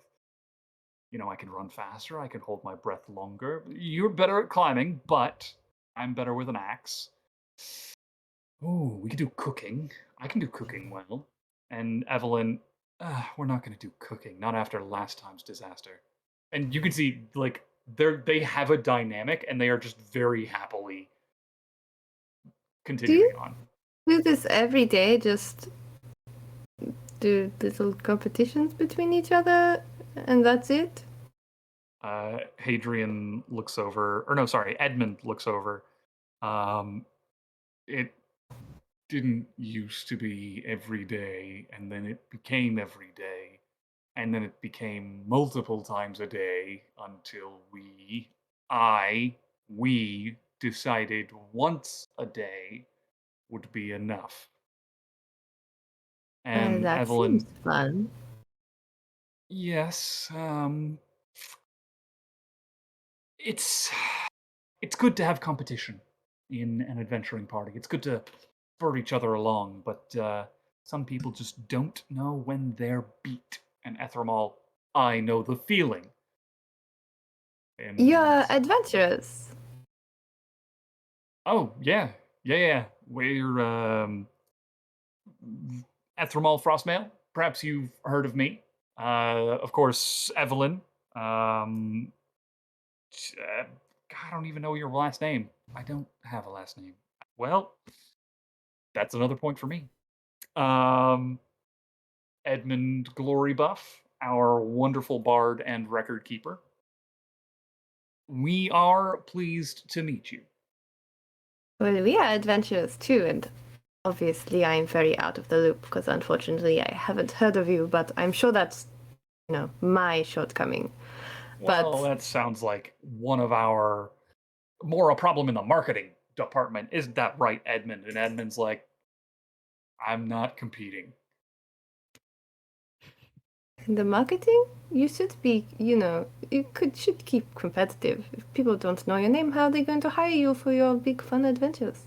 That's what I'm saying. Keep competitive. And Edmund's like, I'm going for a swim. And just slowly his head sinks down under the water, and you can see like the ripples as he swims away. So, what adventure brings you to the springs? Well, honestly, vacation. We were looking for a chance to rest and recuperate and relax. Evelyn says, we got into a scruple with a Barrow White a short while ago. That put a bit of a scare in us, and we decided that maybe we could take some time off. Right. Pot was nearby, so we decided to come in. I don't suppose you spent any time at the sanitarium at all for any reason or no reason or whatever? Well, it's funny that you mentioned that. We had a bit of a dare to see who could run from the entrance all the way to the inside and back, with their eyes closed. And I still think you opened your eyes. I did not open my eyes. I just have a better sense of where things are around me. What Right. time of day or night did you happen to do this little competition of yours? Oh, it was nighttime. It was the only way to be sure that neither of us could actually see. Or not see, I should say. And Ethramal, I swear you've got dark vision. I know you've got dark vision. I don't have dark vision. Are you not an elf? She looks over at you and kind of gives you like a... Because elves don't have dark vision. I can't see shit in the See? dark. I told you. And Ethramal, I swear to God, my best friend growing up, he had dark vision. Well, maybe he was just lucky. Special. Yeah, definitely. So yeah, back to your nighttime competition. I don't suppose it was like midnight nighttime. I mean, it was pretty late. Could have been midnight. It could have been midnight. Yeah, I have some bad news for you. And we haven't really been telling people this because they just think we're crazy, but you're adventurous too, so you've probably come across some weird shit. If you're in the sanitarium at midnight, it transports you to this weird, we don't know what it is, like pocket dimension where every day just loops. We're here, and you are also here, and a bunch of other people got taken from the town as well. Jazz hand. Ta-da! Aery makes little sparkles. You're the trapped more you know here! rainbow. Yeah. They kind of look at each other, and for a moment, they actually look like at a loss for words. And then you hear Edmund. That actually checks out. That lines up. And the two of them kind of look back, and you can see Edmund's about 10 feet further back, so that he's like barely this much is sticking out of the water, but he was kind of listening, and he slowly starts to paddle in a bit. I have a perfect memory. I can't remember how we got here. And the two of them look over and, well, I'm sure you can. Maybe you just bonked your head or something. We were, no, because that was the day that we did the rock, paper, scissors, right? And Evelyn's like, I thought that was the knitting. And they both kind of look over at Edmund, and Edmund, I don't know. So, what What do we do? We're not sure.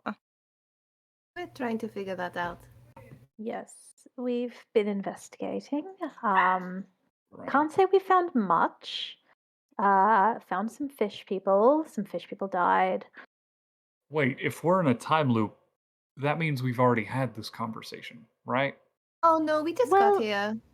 we think- seem to be fine so far. Like we know how we got here. We know when we got here. But we haven't been here for a full day. Maybe when it hits midnight, we forget everything and we're stuck here forever. That was And maybe our then we won't thought. remember how we got here. We should carve a sign into the wall.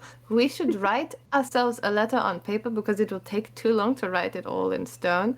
And then we should make a big arrow in the stone that points to the letter that we wrote. So Yes, that but Aery, if it's a time loop, then won't the stone and the paper just revert back? I don't know. Maybe the people just loop. What if we wrote like on our on our skin? Like what if we wrote something, a message to ourselves? Is If the anyone people less loop, pretty wouldn't than you me loop? willing to carve it into their arm? Ephemeral stands up. I will. And I Evelyn think kind of stands up as well, and then looks, and then, no, you can have this one, and kind of sits back down.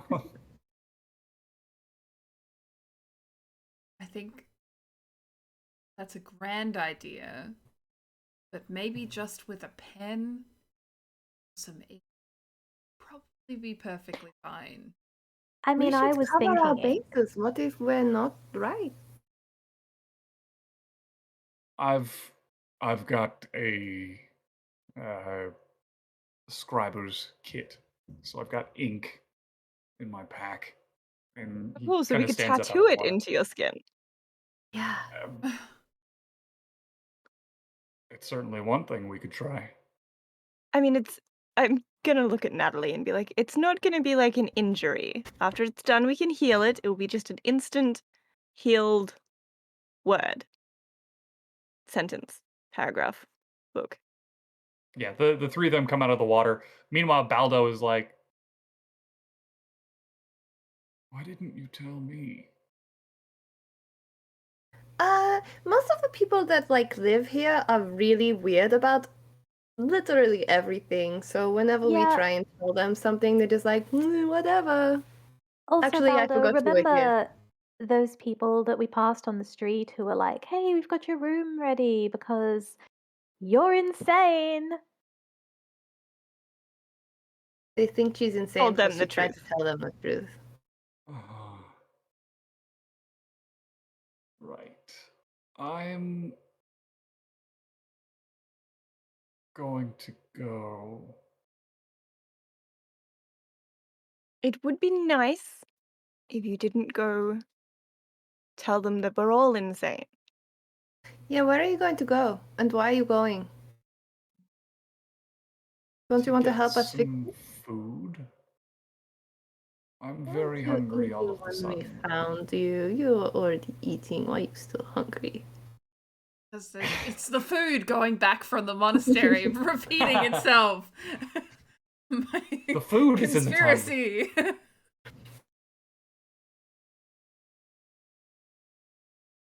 If you're going Look. to go anywhere, then head to Ridden Stretch, where everyone else is. You said I yourself think- the town is unnaturally quiet. I think I'm It's going because all the to- people are gone. Well, actually, technically, you're gone. They're where they're supposed to be, and you're gone and are here instead. Look, I can tell you're freaking out about this a little bit. If it's any comfort, you're not going to remember any of it tomorrow. Unless we fix this So- tonight. Why don't you just go back to wherever you live, have a nap, and it will either all be over soon or you won't know any better otherwise. I think that's a good idea. And Baldo turns and kind of unsteadily starts trenching back to the pot. He's That could have gone absolutely better or worse. going to tell them that we are insane.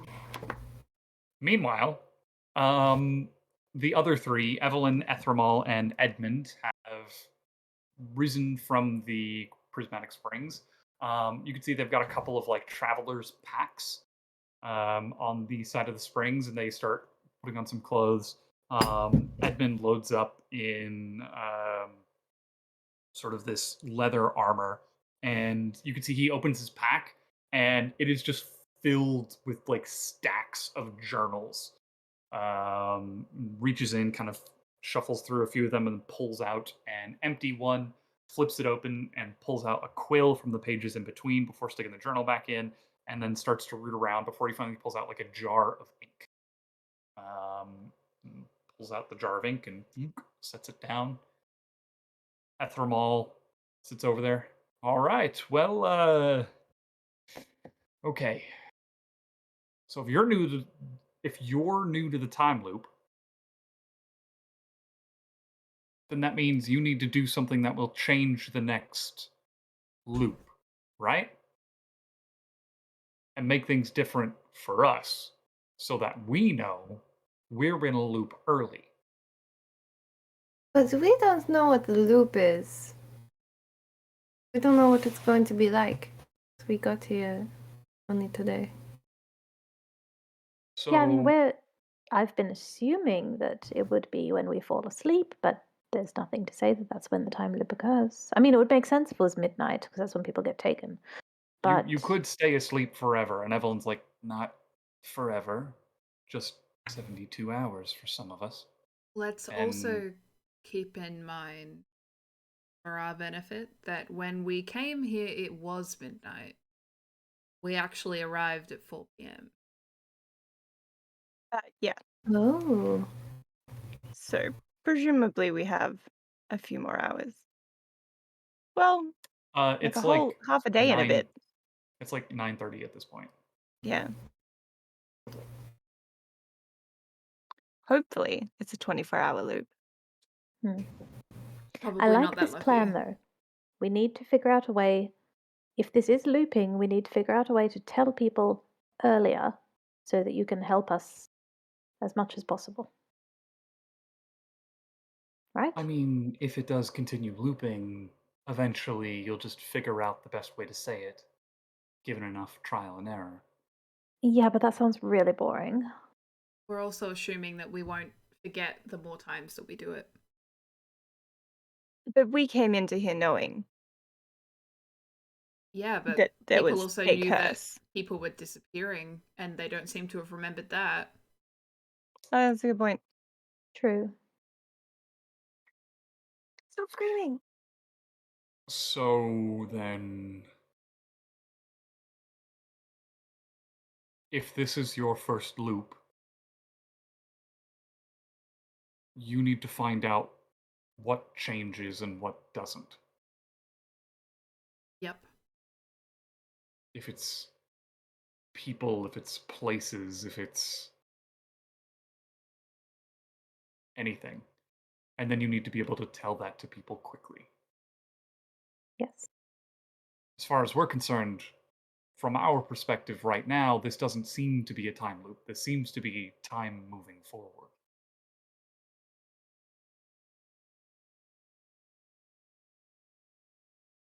As far as you're concerned, it seems to be the same thing.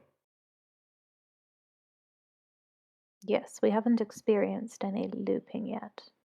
And let's be honest, I don't think any of us really have any idea of what we're actually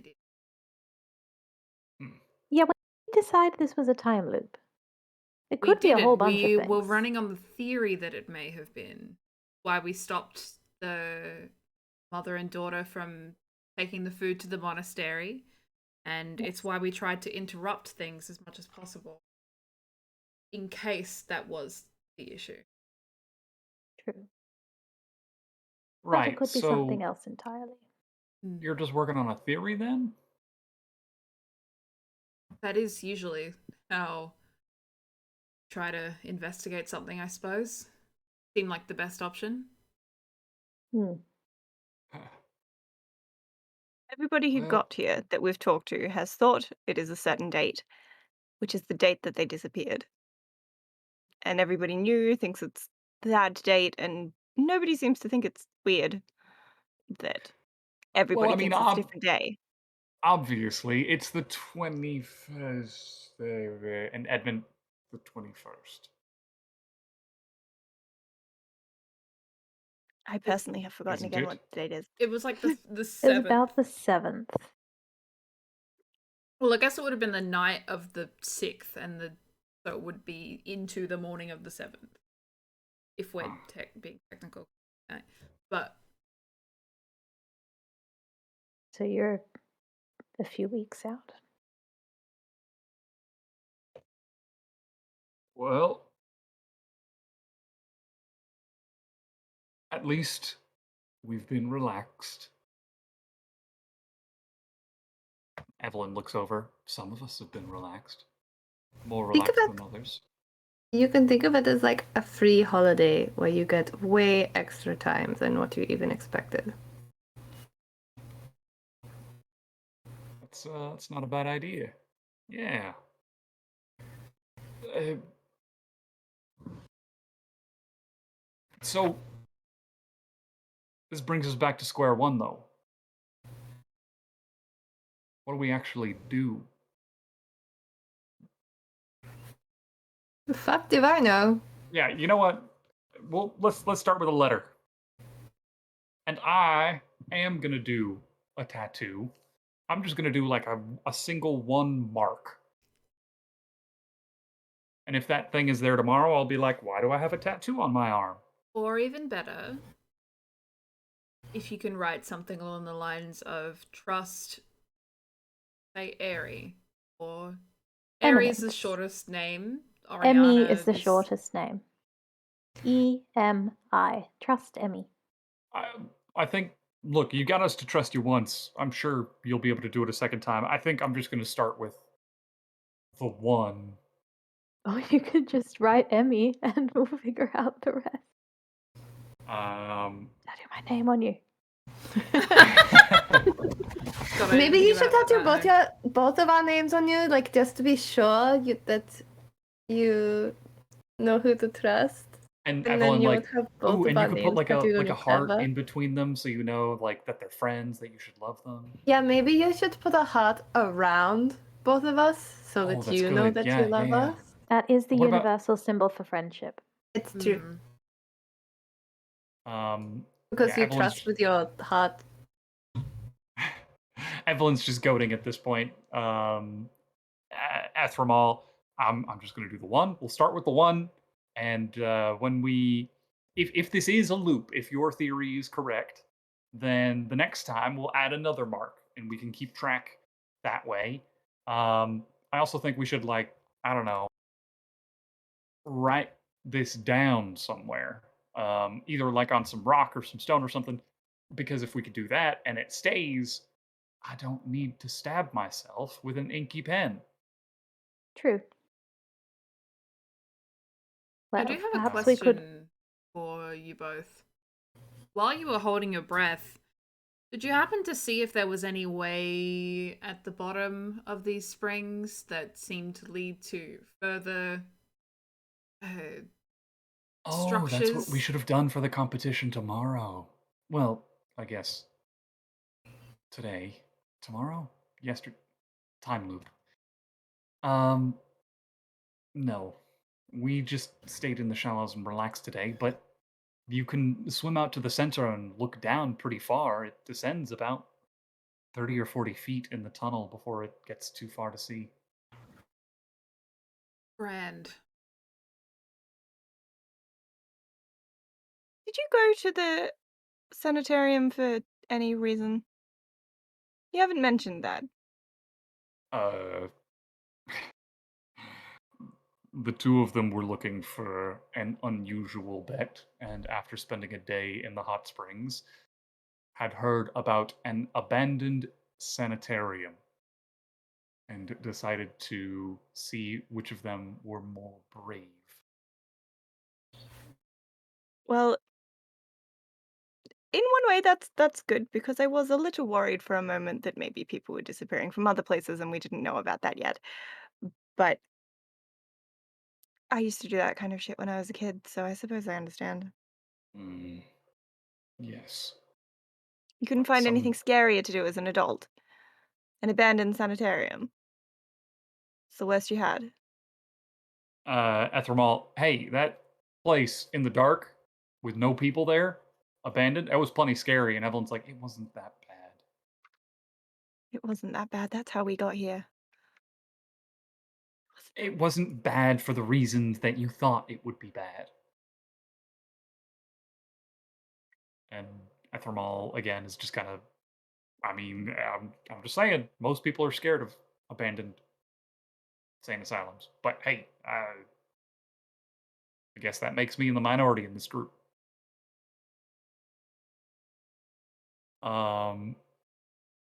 Right. So, tell you what, Edmund, you write yourself a letter. Describe the situation, see if you can get yourself up to speed. Evelyn, see if you can put some markings in the dirt or stone, someplace that we walked by. If we walk by the same direction, we should see the same markings if they're there tomorrow. I am going to give myself a tattoo. Somehow. Does anyone know how to give a tattoo? If you have the ink, you just cut, pour in ink, heal. Right. Get stuck in there. I don't imagine Anybody that this get- is exactly people safe ink, but Well, It'll be fine. we'll Sealing we'll won't we'll do deal with poison. that problem when we get to it. We'll do a little bit of ink. Does anybody have any like quick heals? So it heals real quick. Yes. Oh, perfect. All right, here we go. And he takes a knife and kind of on like the top of his arm, just does like a horizontal cut, about inch and a half long, and yeah, that hurts. That really hurts. Oh man, it's bad when you're in a fight, but when you do it yourself, it's so much worse. Okay. Reaches over to the ink jar and just kind of dribbles a little bit of ink in the top of the wound, and that stings. Why does it sting more? Didn't say it would be pleasant. Just said I All can right, fix it. do the thing. Do the thing. That's all you're putting on there? Just a line? I'm just doing the one. Yep. Oh, okay. And I'm gonna pop a healing word on it. Awesome. The skin closes over, and there's sort of like a kind of jagged, screwy line on the top of his forearm.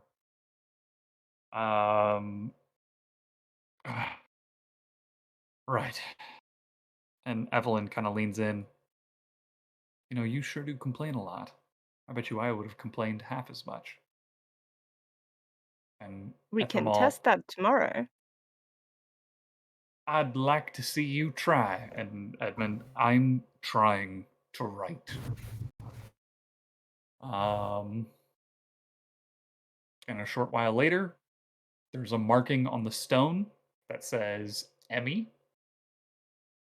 There's a letter that is written, and there is a tattoo in this NPC's arm. Congratulations. You've wounded an NPC. And fix them? We healed him though. technically we did nothing. They did it to themselves. You convinced him to cut himself. To be fair, for the purposes of getting a tattoo. We didn't even convince him. Nobody rolled a persuasion check. He just did it. Yeah. That's true. If your friends tell you to jump off a cliff, do you do it? If they have high enough healing spells and Absolutely, maybe like yeah. revivify. Yeah, why not? I mean, if they are spellcasters, of course. Or they just rage before they get to the bottom, it'll be right. Just time it. Yeah. It's like the I elevator think I'm thing. 5 where seconds you from the like, bottom. Yeah, like jumping at the last 5 seconds. It doesn't work. No. The elevator thing. No, it does not. Fun fact, you'll just die. Surprise. I'm gonna time it. How? Lily. Doggos, summon doggos. Awesome. So you have maimed an NPC. What would you like to do? I leave for 2 seconds and I come back to so you've maimed an NPC? No, We didn't he do did the anything. self-tattoo Tattoo. thing.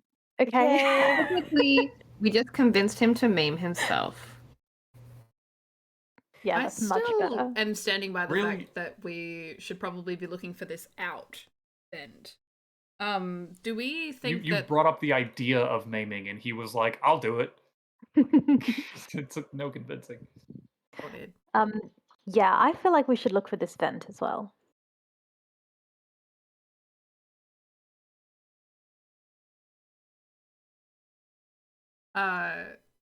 Would this line up, this particular one specifically, line up with approximately where we saw that vent come out from? Yeah, with your super high survival check, not this exact location. If you had to, probably a little bit closer to the pot, was the direction that the tunnel went. But this might be like, I was more thinking if this might have been like an outcropping from it. Like if there's like one point and there's like branches. Yeah, it's certainly possible. From the hot springs that you've seen at the pot, from the like arteries of vents that you saw looking through the chasing the tail. The arteries of vents that you saw at the spore walls, it could definitely spiderweb out across a whole bunch of different ways. This might sound a little bit nuts, but anyone want to go for a swim? Are you asking that in a fun way or in a way that's going to be like our job? We are swimming in the hot springs. But are we doing it in a fun way?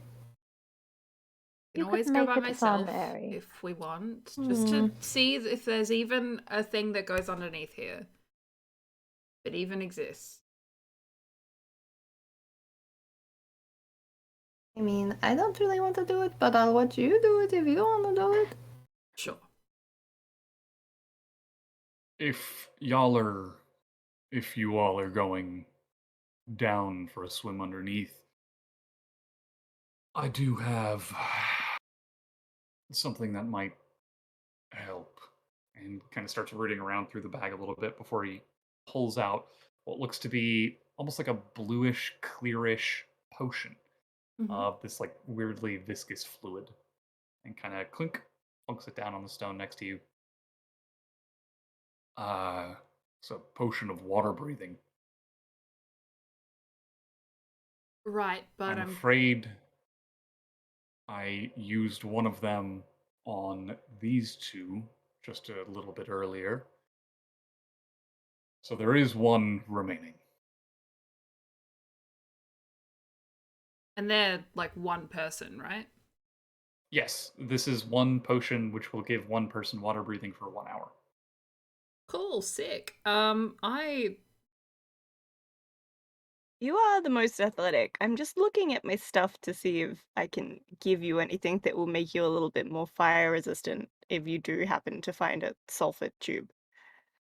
I think the only problem is, like, yes, I agree, Natalie is the one who's both most athletic and most eager to do it, but also, won't we have the same problem that we had at the other end of the tunnel if she finds a tunnel, is her size. I mean, even outside of that, it would be the fact that I would be going in there completely alone with no way of getting to you if I get in there. Yeah, and if you get stuck halfway and then, like, after an hour, your potion of water breathing just runs out. Like, I think You don't probably... have dark vision, do you? I do have dark vision. Oh, I But thought you didn't. no, I think all of us here have dark vision now. Oh, who was I casting lights for? Renarf. Oh, yeah, okay. through enough, yeah. Though, if it is hard to see, maybe if you can cast lights on me, I can go down, check if there's an entry, and then come straight back up. I don't have to go anywhere. I would prefer if you didn't go in a hole that you found. We can I was just save. thinking if you get close to it, it would Yeah. probably be hotter. Hmm. Not that you'd actually go in without us. that's it. It just would mean that we at least know it's there, and maybe we can get some more direction on where this central point is. We can find a safer way of getting in there. So it'd have to be some form of maintenance or something like that, right? Like some kind of way of entering when something goes wrong. The vent, it's not natural. No, I think it is a Yeah, natural I think it's vent. a natural vent, like where steam just naturally comes out from the earth. But I more mean it would be, how do I put this? Like maintained, because otherwise, you know, something could have blocked it up like 100 years ago, and then they're like, oh well, guess no more spore wall. Like they would have True. kept it up, regardless of whether or not the actual structure is natural. True. I mean, if you're just going to have a look to see if you can find a vent under the water, do you want to have a few dives and see if you can see anything before using the potion? Yep. Because I- it's yeah. apparently pretty shallow. Like, let's just splash around, and if we need the potion, then we'll use it. Exactly. If I start struggling or something goes bad, I'll come back up before using the potion. But if I can't get there otherwise, then I guess that's time to use it.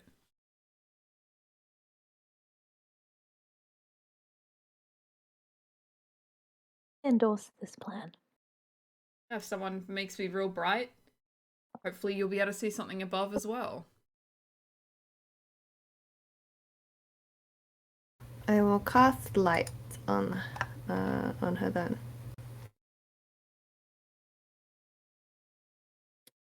Three orbs of light, boom, boom, boom, appear and start circling around you. No, so this isn't dancing lights, this is just light.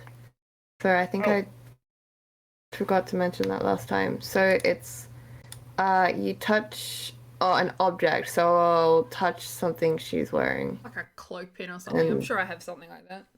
Yeah, so no larger than 10 feet in any direction until the spell ends. The object sheds bright light in 20-foot radius and dim for an additional 20 feet. And the bright light kind of boom, lights up the area, and almost immediately you could see the light reflecting off of the striations of stone just beneath the surface of the water. But you are now well lit. Love being lit. You're so lit. I'm just gonna do a solid dive, give myself as good a head start as I can, and like try and get a proper nosedive going. Yeah, so it's kind of like this. So towards the center is where it's the deepest. So yeah, go ahead and make an athletics check for me. D&D Beyond. D&D Mostly didn't Beyond. let me land down. That's an 18. 18, yeah. You start going into the water. Do you still have like your boots and your armor and everything? I don't have armor. But I'm assuming That's that I right, would yeah, have gone like for streamline. So Yeah. so yeah, probably no boots, no cloak, just like basic clothes. Awesome. So I believe your swim speed is half your movement speed per round. 20 So you feet, yeah. so you get some good speed. You sort of kick out a little bit. You get some momentum, and then dive in and hold your breath. As you are kind of on the edge of the pool, it's relatively like room temperature. But as you get closer and closer towards the center, the temperature of the water increases and gets hotter and hotter and hotter until eventually you dive into the water face first, and immediately you can feel like the warmth of the water as it streams past you.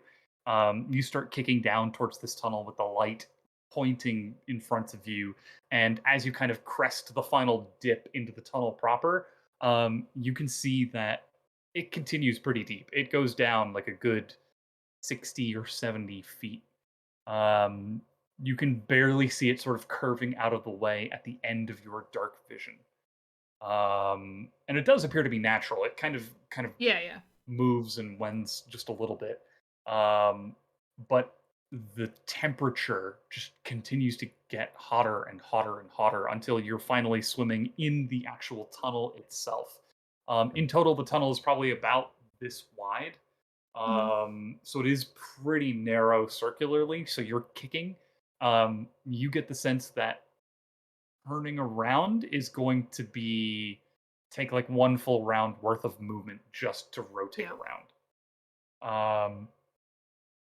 That said, with your momentum, with your advantage, yeah, I'll say that you're able to dive down to the bottom of the 60-foot tunnel to the point where you kind of pop your ears, you equalize at the depth, and you see that the bend is in front of you about 5 or 10 feet that just kind of wends off to the little bit, a little bit. It is really hot. It is like scorchingly hot, like uncomfortable hot. You get the sense that if you continue going, the temperature will only increase. I mean, for me, currently, all I want to look for at the moment is just which direction it heads off of. Even if that means, like, as I go up, I even, like, keep a finger on the wall, like, on the side of the wall where it goes down or something to, like, keep my bearings a little. Direction? Yeah, I just want to know which way it goes. Yeah, so you have the light that's keeping everything lit with Aery's assistance. You don't even need to make a roll for it. Yeah. You can see that where the tunnel kind of bends off and curves away, heading deeper into the ground. Judging by your general sense of direction, it seems to be heading back towards the pot. Yeah, so what we thought. So it kind of descends down and then kind of heads back into this. Good to know. Into town. I am happy to head back up. I'm also very disappointed at the fact that I have an athlete feat that has nothing to do with swimming. I'm very sad about that. So yeah, sorry. That's disappointing. But yes, I am happy to head back up. Standing up uses climbing. Yeah, it has nothing to do with swimming. Yeah, Wow, climbing doesn't cost you extra movement, and you can make a running long jump or running high jump after moving only 5 feet rather than 10. And it only takes 5 feet of movement to stand up. But apparently, I could still just be like doing like what do you call it? Doggy paddling in the water and just suffering. So who knows? Yeah. You turn around and erupt out of the water, and you can see Ethramal and Evelyn kind of bickering a little bit to each other. They seem to have taken their own little personal bet to how long it would take you to descend down before returning. However, you are able to head back over to the rest of your party with little difficulty, though it does feel very nice to be out of the very hot water, to the point where, like, even when you're in, like, the hot center of the hot spring, it feels, like, comfortable. Because the hot water was just so starkly different. Yeah, of course. I guess I'll just relate to the rest of the party that, seems to head further back into the city, or into the pot, as we thought. Would technically be possible to go down there, but I wouldn't want to go there with just one of us able to. Well, looks like it's pretty tight, pretty cramped. Better off trying to find some other way in. I agree. You also kind of look like a weird green lobster, so I'm guessing it was pretty hot in there. It was very hot. I highly doubt it gets much better when you go further down. Very good. I feel like my pores will be great for days, though. Oh yes, you look very fresh, but also kind of like cooked. Possibly. Not quite cook fish person, but no, definitely up there.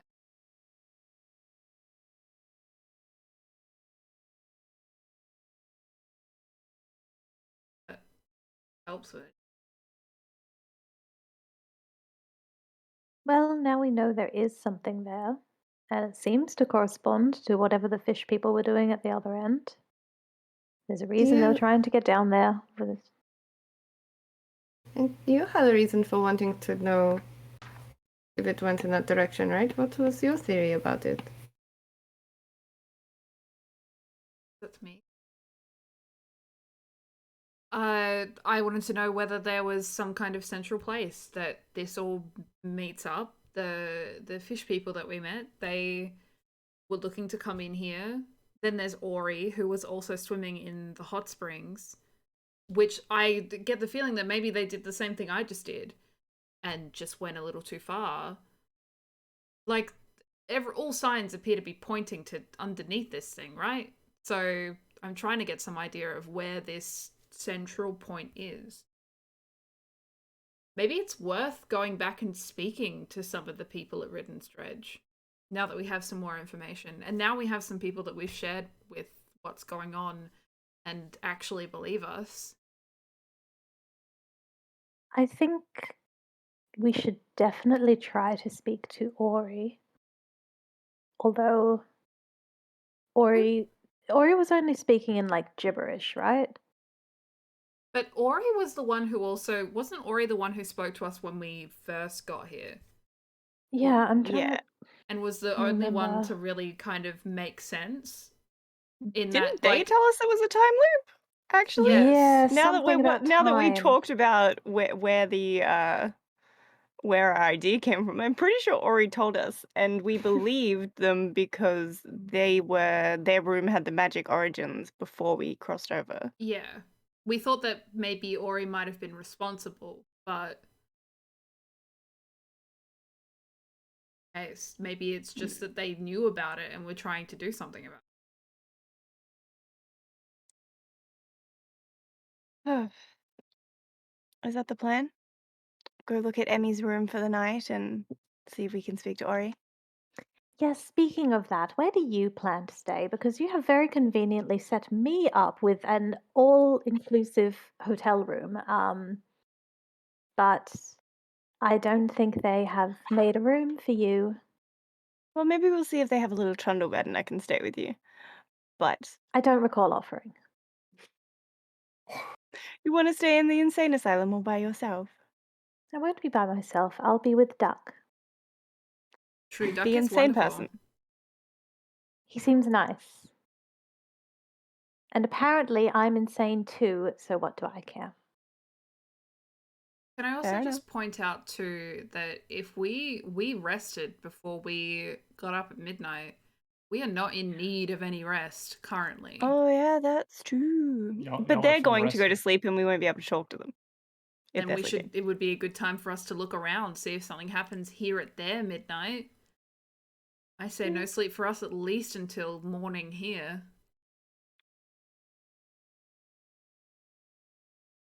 It does make sense.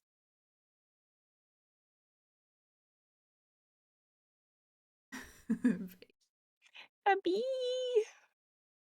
But yeah, maybe let's go speak with Aery. Make sure that Baldo got back.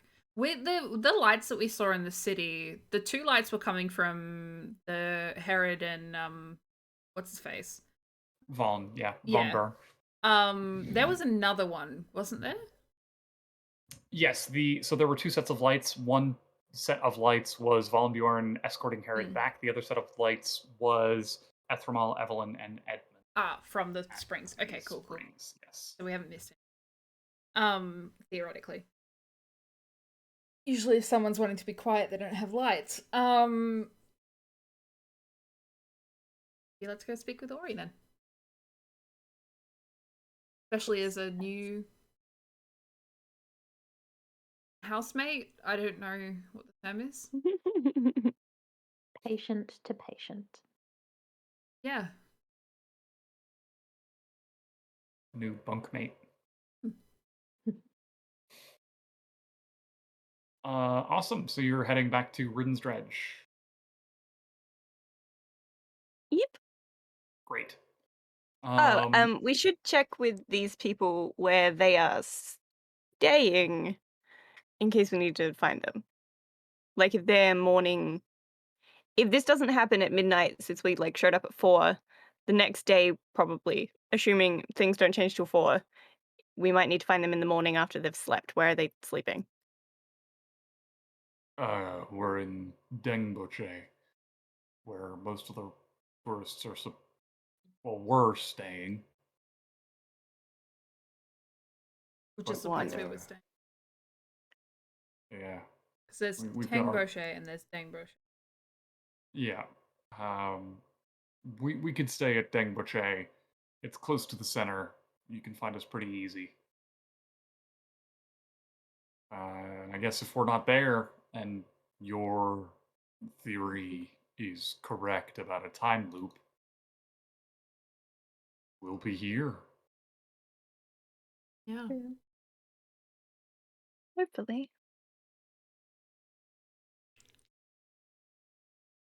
Right. Well, good luck.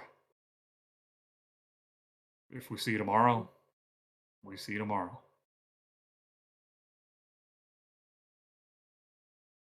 Certainly will. I hope we remember each other.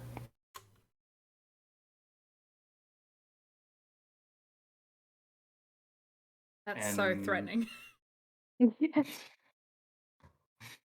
So the four of you head back to Ridden's Dredge. It is a long, dark, quiet walk back to town through the empty, quiet, and abandoned village, and then over the other side of the crater. Can I Um, keep an eye out for fish people footprints? Absolutely. Make a perception check. Am I perceiving? I don't think I'm very fucking perceiving. Okay. 12 plus 3. 15. 12 plus 3, 15. Nothing stands out to you. Not only is it dark, but it's been a few hours since you've seen the fish people. Yeah. It's getting pretty late at night. It's 11:30 or so. But there is a stark contrast to the pot itself, pitch black, barren, and empty, before you finally come over the western side of the crater, and off in the distance, you see the warm, homey lights of Ridden's Dredge, which seems to be the current center of activity. At this late hour, most of the light is fairly dim. As you approach and get closer and closer, you can see that it is a lot of the people there have gone. Oh no! As you approach, you see that there is an air of excitement around the people that you do see. Um, there are people standing out of the lip of the vestibule in the shadow of light that is shining out from the inside, kind of speaking to each other. You see Thrinarv with Melee and Yana are chatting. You see Baldo further inside at a chair next to Aery. You see Tulvir is pacing back and forth. You see Valnbjör is going about checking in with people and making sure that everyone seems to be okay. But there is a hustle and bustle. There is a murmur of energy and conversation about the place. As you approach, Valnbjör will seize the rest of you arriving along with you, Eminence. And Eminence, yeah, I'm afraid there's been a delay getting your chambers ready, and I apologize, but if you're able to, we can point you in the right direction. You might be able to set up the chambers yourself. I'm afraid Quinn and I will be indisposed for the next evening, at least, while we try to figure things out. Well, I must say, this isn't giving me the best first impression of your hospitality. Right. I May I apologize. ask why you've been delayed? Kind of looks around as people are kind of looking at him. There's been an accident.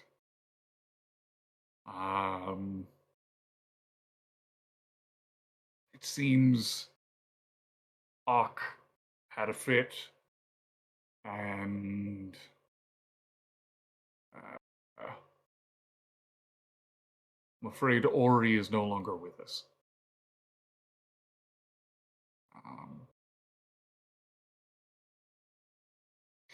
We've When you got say no longer with us, you mean like no longer in the building, correct? in a spiritual sense. Yes.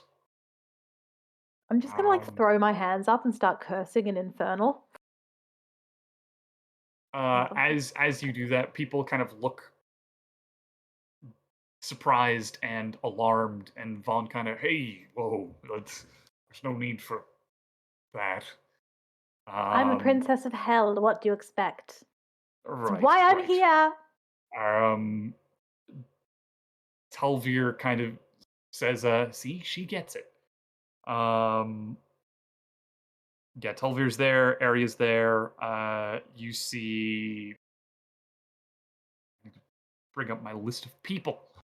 Alexia is there, and she's just kind of sitting at a table, hands in front of her. Hadrian is like, he looks like he's in shock. He's just kind of staring blankly forward. Yes. Ak had a fit. He's back in his chambers. Restrained correctly this time. You have nothing to worry about, nothing to be afraid of. I apologize for the inconvenience. Well, I suppose if I'm ever going to trust you with my care, I'll need you to tell me exactly what happened, so that I know it's never going to happen again. Well, Ori had a tendency to trigger ox fits with Ori's repetition. Apparently, Ori was being particularly obstinate, and after bedtime, kept on speaking to himself.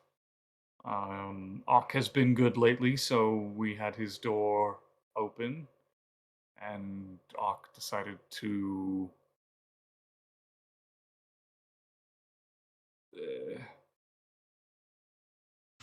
handle the noises preventing him from sleeping. Obviously, Ock's idea of handling it got a bit out of hand.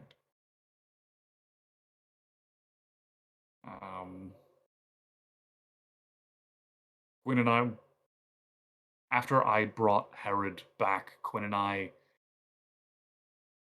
could hear the commotion coming from the back. Quinn was trying to pull Ock off of Ori, but it was already well too late. Neck snapped.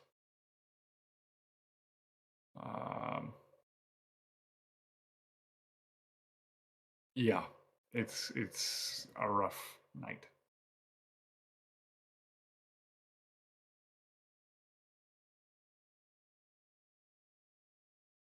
When the four of you first arrived here this afternoon, I saw Ori briefly speaking with you. Do you remember what he said, what he was talking about?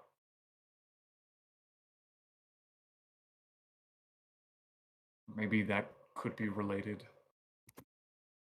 In character, I'm sure I remember, but out of character, I don't know if they said time loop or just you have to change things or It's something about time, but was it like it you was have to definitely fix something about time. time or It was something along the lines of like, yeah, you're not from this time. You need to change yeah, things.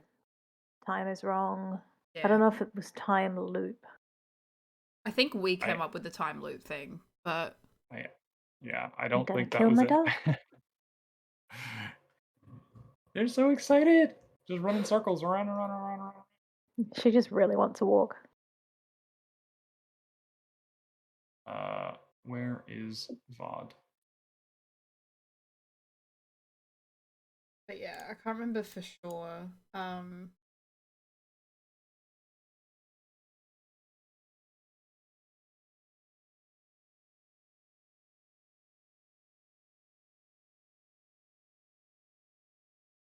At this point, we don't have the person that we were going to speak to anyway. Does knowing the wording help us right now? Can we get up and or I think he Well, said something along the lines of,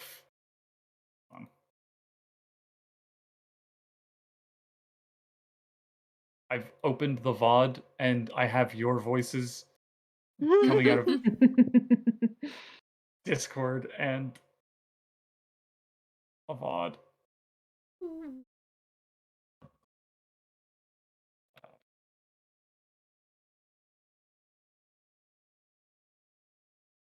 Apparently, this is one of the sessions where I just did not write any notes.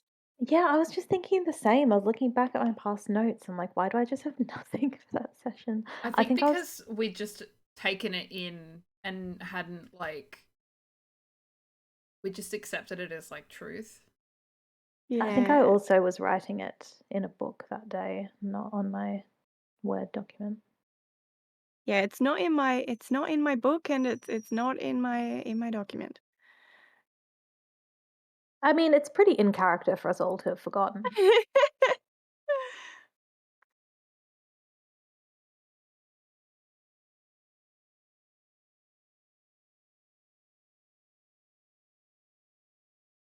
Hmm. Well, I mean, if we don't want to spend the night here, we've now got the perfect excuse. Like, I'm not going to leave my sister in a place where one of the inmates was just murdered by another inmate. Yeah.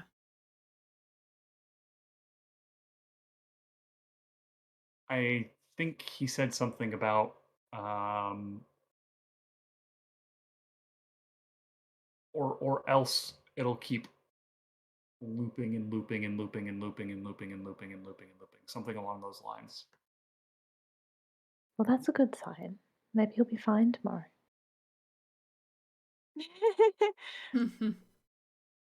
Unless us being here fucked everything up. Oh my gosh, Only imagine if one he's way to just been find out. dying over and over and over this whole time and he's been conscious of it. Ah, that's an unpleasant thought. We could also, out of character still, try to use this as an opportunity to investigate his room more. I mean, I don't know how to tactfully, I can't just be, I mean, I'm the crazy one. I could just be like, well, you haven't made up a room for me, but you've got a spare. Oh god. It could be a bit of a Don't scene think in they'll there go though. for it. It's a bit on the nose, eh?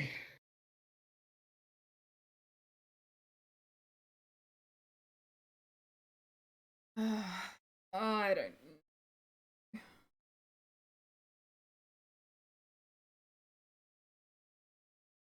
What if What's the plan, fam? I would like to find a way to get into that room and cast detect magic, because in the room on the other side there was magic. But yeah, I don't know how we approach. Can we go look at the dead person's room? I could cause a scene? Sure. I kind of already am. Go, go, go. They wouldn't know that we know whose rooms were what, so we could just use like the pretense of we're just gonna take her like down there to calm down and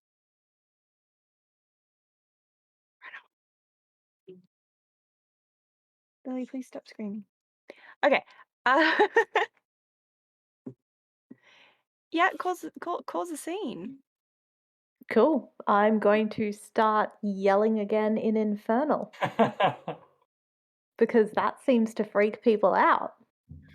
Make a performance check, and I'll give you advantage. Yay.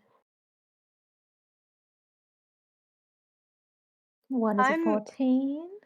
gonna Yeah. as she's yelling, do a little bit of thaumaturgy to make any lights around flicker. No, Just, that's supposed to think that I'm not a princess of hell. Oh, yeah, It's that's more right. believable if I have no You're magic. faking it. Shit. Okay, 14 never mind. on the performance. Yeah.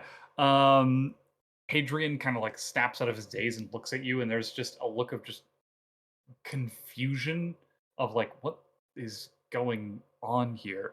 Vaughn kind of comes over and, hey, let's not do that. Let's keep it nice and calm, deep breaths.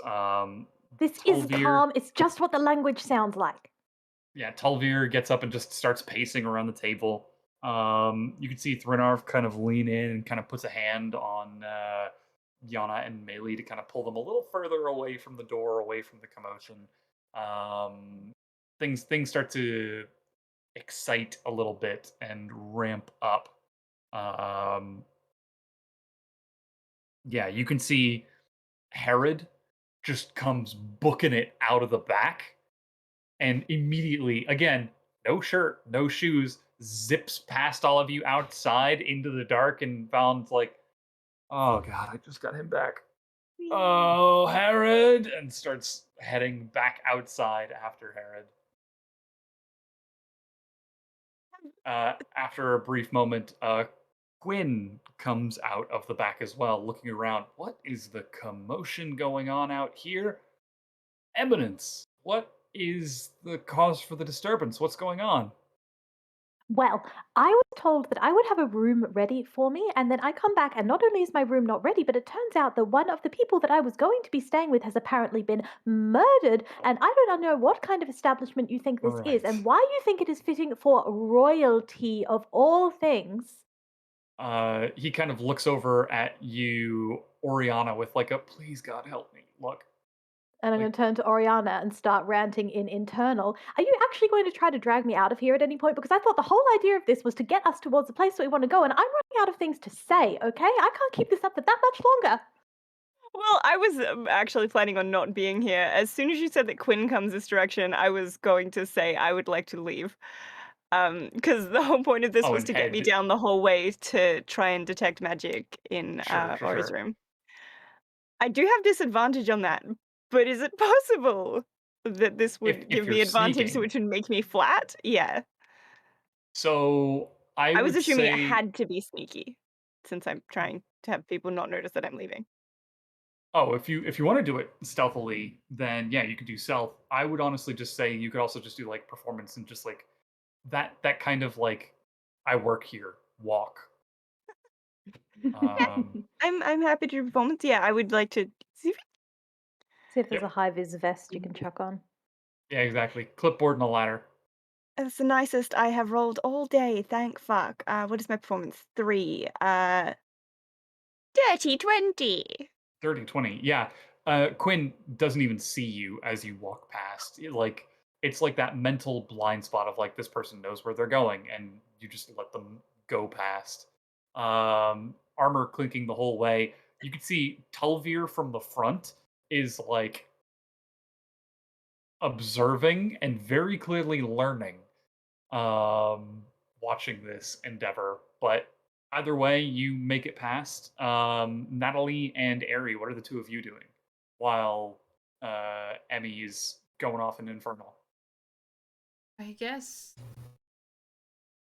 we can always split. Like one of maybe if you go with Oriana to like suss the room out, I can just stay with Eminence, just make sure that I haven't Sure, had anything yeah. real, but I'll tag along. Great. Try and stop Emmy being sedated, please, Natalie. yeah, just so that she doesn't get Yeah, like please don't let fucking them sedate me. knocked out or Uh, yeah. Quinn kind of puts a hand on your shoulder and is like, "Of course, I'll see to getting your room prepared right now. We can take care of that. Would you be so kind as to come with me so that we can prepare the room to your exacting standards?"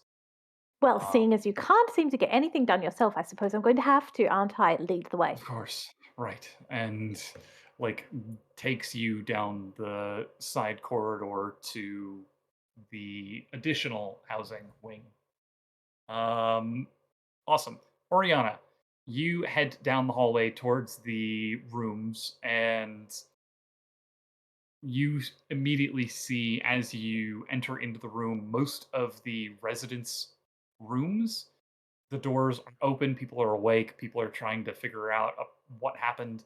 Um, Duck is currently sitting just cross-legged in the middle of the floor, just looking straight forward. And as you come down the hallway, he just turns and looks at you. And as you walk by, he just observes you, and you get close, and he kind of quacks at you once. But you continue on down the hallway to where you remember Ori's room was, and you find the door open. You do not find Ori's body. You get the sense But I that his didn't really want to body, look at that. yeah, his body has been relocated to the medical ward. But in his room on the floor, you do see still drying, almost clay-like blood on the floor.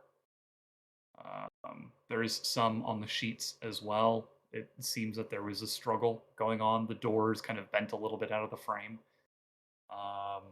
And upon remembering, glancing back across the hallway, Ock's door, the large steel and iron door, is closed and bolted locked. You see that it is like snug against the wall and closed. Does it seem like a crazy bad idea to you that they put them across the hall from each other? Yep. Just a tad, honestly. Yeah. Okay, well, you keep a lookout, I suppose. And I'm gonna detect magic, but I'm not gonna ritual cast it because that takes a long time. Yeah, probably about 12:50, 12:55 at this point, after all the conversation and commotion. Ooh, so we didn't disappear. It's past midnight and nothing Sorry, happened? 11:50, 11:55. Right. Oh, okay. I was gonna say I think, what would have yes! happened 55 minutes ago, We've possibly done a it! murder. But no. Yeah, detect magic pings off. From within the room itself, there is no magic. Is there anything within 30 feet that's not in this room? Then you realize that even your magical items and Aery's magical items are also not emitting anything.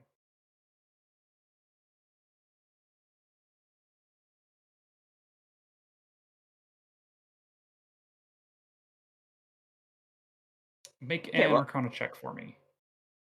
I was gonna say, I know I can cast magic because I've cast magic, but there's no magic. Oh god. 14. I think it's just +1. I think I said before +1. 15.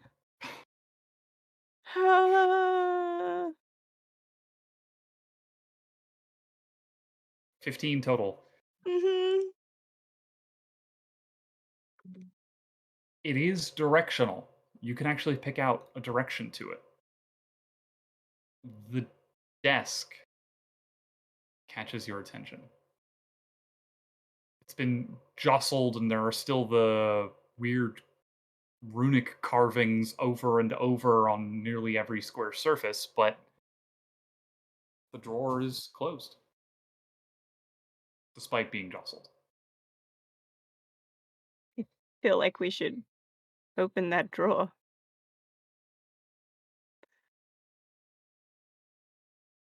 We should Is or it we like shouldn't? should? Is it Good like then. locked or just closed? No, it's just closed. This may be a terrible idea, but and I open the drawer. You slide it open. On the inside, you see what looks like a small, multifaceted gem. This sort of anti-light coming from the gem, almost like instead of emanating dark, and instead of emanating light, it's emanating the absence of light.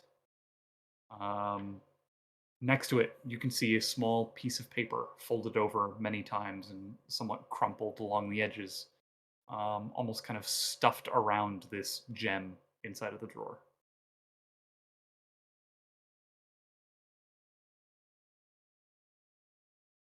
Now that the drawer is open, the gem isn't like pinging magic or anything. It wasn't like a lead-lined drawer.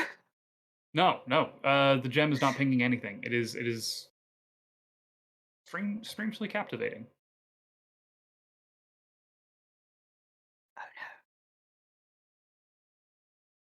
Oh no. Gonna look at Aery. Thoughts? Do I have any thoughts about it? You tell me. What do you think? Mm. Is it your favorite color? It's Anti-color. pretty. It's not magic. Are you sure? No, because nothing we have that is magic is currently magic, according to my detect magic. Okay, so we do have magic things and they're not showing up as magic, but this isn't Yes. showing up as magic, so you assume it's not magic? Well, I don't know. Do you Oriana, guys have you a not Not magical very item? often in a situation where I just do not know anything. I think we should Do you have a take it. magic item you could try to use and see if they do the thing? That's true. I mean, the only magic item I personally have is is a mace, which is like just like a +2 kind of thing, and I can't really just bonk Aery and see if the magic damage gets attached, really. Please That's don't. my only magic item. I guess I can try and cast a spell. Can I try and... because I need my wand for that, and my wand is magic.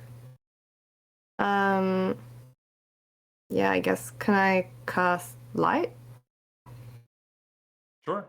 You cast the spell, and nothing happens. Okay, I don't like that. I went out of this room. My magic is still working. So it's magic items that are broken. I don't like that.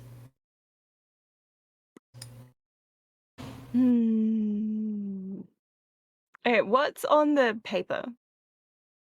You uncrumple it and fold it out, and it is an insane mishmash of arcana and some language that you don't know or understand or can read. The arcana you recognize. You look at some of the letters and runes and symbols, and you can put together that there very clearly is something to do with magic and the use of magic on here. But there are also like interspersed within it is also like words, but not in a language that you recognize. And as you're sitting there looking at this page, you feel the ground tremble beneath your feet. Initially small, these tremors begin to radiate wildly, larger and larger, as suddenly you find yourself fighting to maintain your balance. The earth bucks and cracks wildly. Newly exposed thermal vents eject scalding steam into the air around you. You struggle now to keep your balance as the divided earth grows ever more volatile until finally there is no longer any steady ground to stand on. As you feel your legs give way to the unsteady rubble beneath you, you glimpse below and see a deep crimson glow menacing ever upwards as heat and pressure consume you, and all four of you feel yourselves dying. Yay! And suddenly you find yourselves in Briden's Dredge. Judging by the sun in the sky, it's probably around 4 in the afternoon. The sky is blue, birds are calling, insects are hopping nearby, and there's a crowd of people around the foyer. What would you like to do? Do we remember that? Am I still holding a rock? What's happening? You do not have a rock. Shit.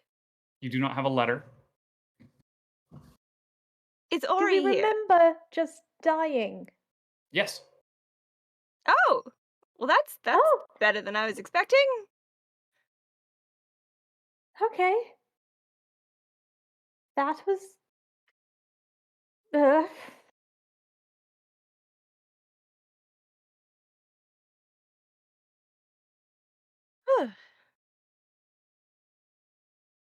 So, we remember everything that happened in the yesterday. Yeah. Yeah. You remember the whole day. Cool. What- I'm gonna take aside everyone that wasn't in the room and explain rock letters death. okay. Nerf kind of leans in. I thought we just arrived. Oh. Oh no. Oh, honey, no. Oh, poor sweet man. We Go lost off with the Bella. insane people. You're banished from this group. We don't have time for this shit. No.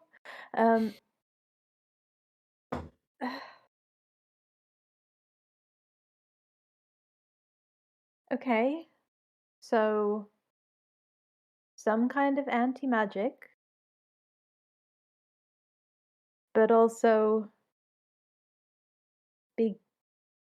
big explosion. Like an anti-explosion. Like the floor fell out from underneath us. It's not really an explosion. Big implosion. Yeah, but there are plenty of natural things that would cause that. Does Is that a anyone result remember, of something like- happening, or like something? Could this have been volcanic? Like, could this be somehow natural? Having seen the red before we got time looped, does it remind me of hell in any way? Any of the layers of hell that I've been to? Obviously not ours. Ours is icy. Are we in hell, but a different hell? Are we in the Are we in a bad hell of ones? our own making? Question of the day. It is 2021. Not literally. Okay. Yeah. But emotionally. I didn't take very many notes today, but at least I can add this is not literal hell. Good to know. What's Oh, the God. bet that Aery dying is what starts it? We didn't get a time frame for how long Ori, sorry, it's dog. How long before we got back there Ori died, did we? You did not know. I should have asked that. Fuck. If it had been long enough for them to have been interrupted setting up Eminence's room, we can assume that it happened fairly soon after we left. Based on how congealed the blood is and the fact that Your Ori has memory definitely killed of the- people before. Your memory of the congealed blood? Yeah, fuck it. Uh-huh. Why not? Make a what is that? Survival? Oh, survival's not good. That's 16, so that's the... No, that's not the best. I rolled a 17 before. Oh, I've got a 3 on survival. 19! No, 19. I was sure I'd have nothing for that. At least 2 or 3 hours. You can't put an exact time frame on it. You can't be like at 6:45 p.m. I can't CSI this shit. Yeah, at least 2 or 3 hours. Again, you're looking at congealed blood on the floor well after it happened and trying to time and date it. Like, And it wasn't a thing that I was particularly keen on looking at back Also- then. On a scale from 1 to 10, how terrible would it be if we initiate a bit of a prison break situation? What if we just take Aery out of here? I could do that, actually. We Well, need to do that, I think. is Ori here? If basically everyone is here, and when we arrived the first time, Ori was here, is Ori here? Aery approaches us. Yeah, Ori Looking- approached us the first time, like talking about loops. What if Yeah, Ori make- remembers us? make a perception check. Ori's gonna remember us. Everyone can make a perception check. Yeah, good, because mine's a -1. Eh. Oh, 18. Oh, thank God. I got a 3 plus 3. I got a 6. Oh my 6. god. I got a 4, but then that's +6, so 10. 10. Better than that. Yeah, y'all are looking around. You don't see him. Eminence, you remember where he came from. You remember the hallway that he came from when he approached you. You don't see any sign of him. Wait, how? He's not here. Check his room. He should be here. I mean, he was here if this is looping, he should be here. Yeah, let's head for his room. Yeah. You start heading towards the back. Very quickly, you are approached by Quinn. Hi, sorry. You seem to be new here. I don't will push recognize your past him if he's faces. standing in our way. Whoa, hey, there's no need for that. Excuse me. I'm gonna have to ask you to slow down. And he continues to holler after y'all. I'd like Oh, to he can only see stop you one of us, try. so. It draws a little bit of a fuss as people start to turn their heads and take a look. Oh, Eminence, with your 18 perception, you did see 2 smaller fish-like creatures dart out of the front entrance of Ridden's Dredge. Just then? No, when you did your perception check, when you were first looking around for Ori, I forgot Okay. to mention it. Oh, by the way, guys, I forgot to mention, but those fish things, also alive, went that way. Good to know. Good to know. Deal Let's with keep them power later. walking. Yeah? Yes. Yeah, you quickly power walk past. You hear Quinn call for help. But for a brief moment, it is the 4 of you as you make your way down the hallway. You head down to the rooms. The doors are open. You quickly rush into Ori's chamber. There is no blood on the floor. However, the room is still a jumbled mess. Ori, because you were just there what feels like barely seconds ago, if not minutes ago, the table, the bed, is in the exact same position as it was. But of Ori, you see no sign. No blood. I No opened the blood. drawer. You find a small stone glowing with this weird anti-light and a crumpled piece of paper. I feel like I probably don't want to look. Basically, the last thing I did before the falling through and the all of that shit was pick up this stone. So maybe if I'd like just take the paper. Or just take I mean, both. It's gonna you also- reset. It'll be fine. If it resets and we remember that, I guess that's fine. Okay. Yeah. Whoop. At this point, Quinn approaches down the hallway with Valn and also Okbanok. I will stand. Can I shove ready these to into stop them. pockets? Yeah, absolutely. You hear them coming well before they actually come into line of sight because they're. Excuse me, I'm going to have to ask you to step aside. This is rather upsetting to our patients here, and I don't quite recognize your faces. With Oh, as much respect as I can possibly muster, I'm going to have to ask you to leave. sorry. I don't know if I got in on time to do this because it's kind of like retro acting now. But Sure. I would like to try to cast Disguise Self to make myself look like Ori before they enter the room. Ooh, that'll be quick. Make a sleight of hand check to see if you can do this as because you're telling this to me like as they're basically coming into the room. So whether or not you can like quickly spin around. Yeah, You that's could fair. hide That's fair. behind the 2 taller people. Yeah, I'm happy to She like. can't really hide behind me. I'm at the desk. 19. 19 is very good. You kind of quickly spin around and do a quick disguise self. You hide your features. You try to look like Ori as best you can before spinning back around. The 3 of them turn and look at you, and there is no recognition in their faces whatsoever. I don't know why you've come to this abandoned room, but I will have to ask you to leave. If there's something that you're looking for, we'd be happy to help you find it under the proper channels, but this, I'm afraid, will not be tolerated. I'm so sorry. We were looking for. Let me consult my notes and pick a fucking name.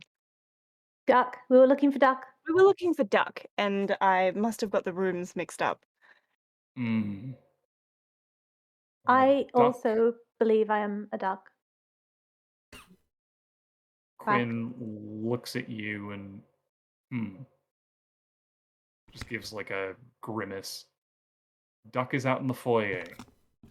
If you would like, you may speak with him, but I will have to ask you to do so in a polite and respectful manner.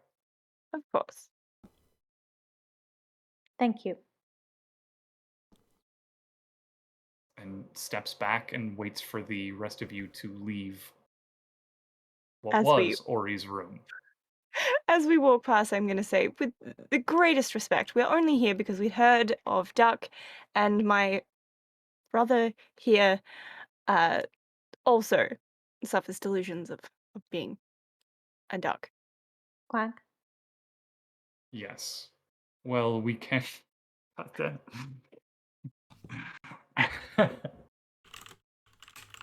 We can discuss this more in depth in the foyer.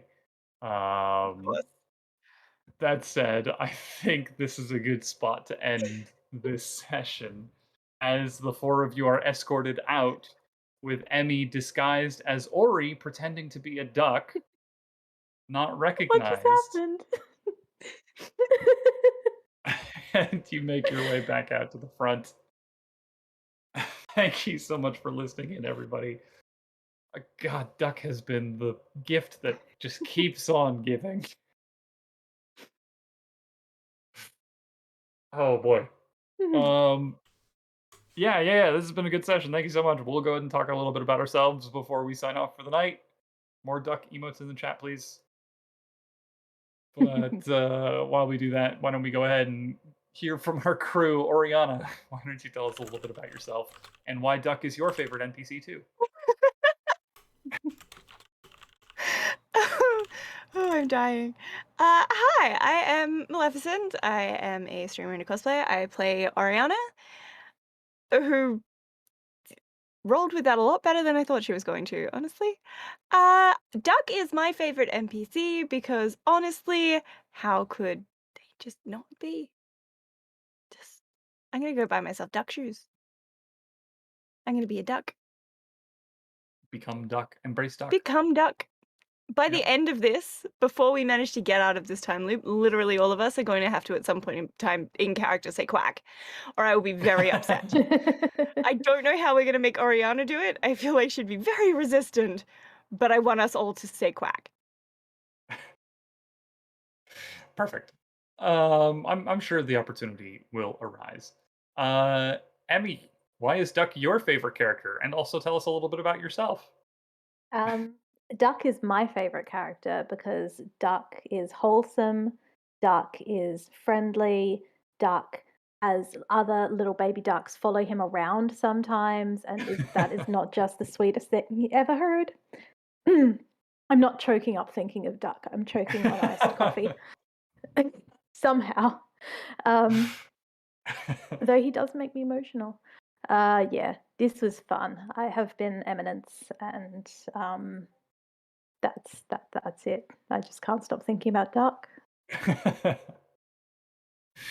We're gonna go out of order once again. Aery, why don't you tell us a little bit about yourself and why you're a fan of Duck? I just think ducks are neat. Valid. Anyone who thinks they're a duck is alright in my books. I am IRL, Jimmy, or Cat. And I do some art and stuff sometimes. I actually did some art in those couple of days, so I'm allowed to say that again. And sometimes I make memes that people think are much funnier than I thought they were, so. Very Good good. to have memes. Awesome. And Natalie. Hi, I'm BurrowsRed. I play Natalie. I exist on the internet. I have a sticker club that will be doing Druid stickers for the month of November. And I like Duck because Duck is a duck. You need no other reason. Like, they are a duck. Big duck. If Duck says they're a duck, they're a duck. They are Yeah. a They're a duck. duck. Duck. Quack. Yeah. Quack. There's going to have to be some sort of stealth check in which all of you will have to pretend to be a duck at some point. I just want you to know. I'm going to have to find a way to write this in. My name is D. I've been the Dungeon Master for today's session. Duck is my favorite character because... Can't say... Damn it. Duck 'cause I'm spoilers. the DM. Duck spoilers. There's so much duck lore. You guys joke. He has lore. I have written him lore. I'm so excited. The Legends of Duck I will mean, how could you continue. not after how much we've gone, like, He had pulled him lore into before Duck. y'all even heard of him. Yeah, Like, I'm fair. not even kidding. Gosh, he's the gift that keeps on giving. Yeah, if you want to know more about what I'm doing, you can follow me on the Twitters and the doobly-doo below. But generally, I just kind of play Dungeons & Dragons here and do my own thing. Are we all set for our follow-up hype train? I don't even remember what they're called anymore. Where you raid? Raid, yeah. Yeah. Someone is playing some D&D today, but also I just looked at their bio because I don't know, it just looked really cute, and it turns out that their name Sinriel is the name of their first D&D goblin. Are we talking like NPC Adorable. goblin or like No, player like they character played goblin, a- or they are played a they a goblin. goblin? They could also Oh. be a goblin. Yeah, I know. There are a lot of ways you could describe someone as a goblin in Dungeons and Dragons. Or it's like the duck situation where they think that they're a goblin and therefore they actually are a goblin. But yeah, they seem wonderful. So let's go say hello. Awesome. Looking forward to it. Well, in the meanwhile, thank you so much, everybody, for tuning in and watching and listening for this week's episode. I'm glad the players' intrigue and questions. Yes, we will be back soon. Not this next week because it's Halloween. Happy Halloween. Or the week after because people are getting married. But the week after that, Not us. maybe. Not us. None of us. Yeah. The week after that, maybe. So we'll be getting to that when that rolls around. Discord is the best place to catch those updates if you want up-to-date updates on when we are going live. Mm-hmm. But we'll be taking a break for a couple of weeks. In the meanwhile, have a wonderful Halloween. If you're looking for more D&D content, Critical Role is a thing that's back. Wisdom Saves has a whole bunch of other shows. Oh. We got one other show. But I enjoy that you plugged Critical Role first. I had the tab open on one of my other browsers, and I was like, what else is there that I could talk about? Okay, It's bye. okay. We're gonna run We out of need the promo. We time. don't care. Bye.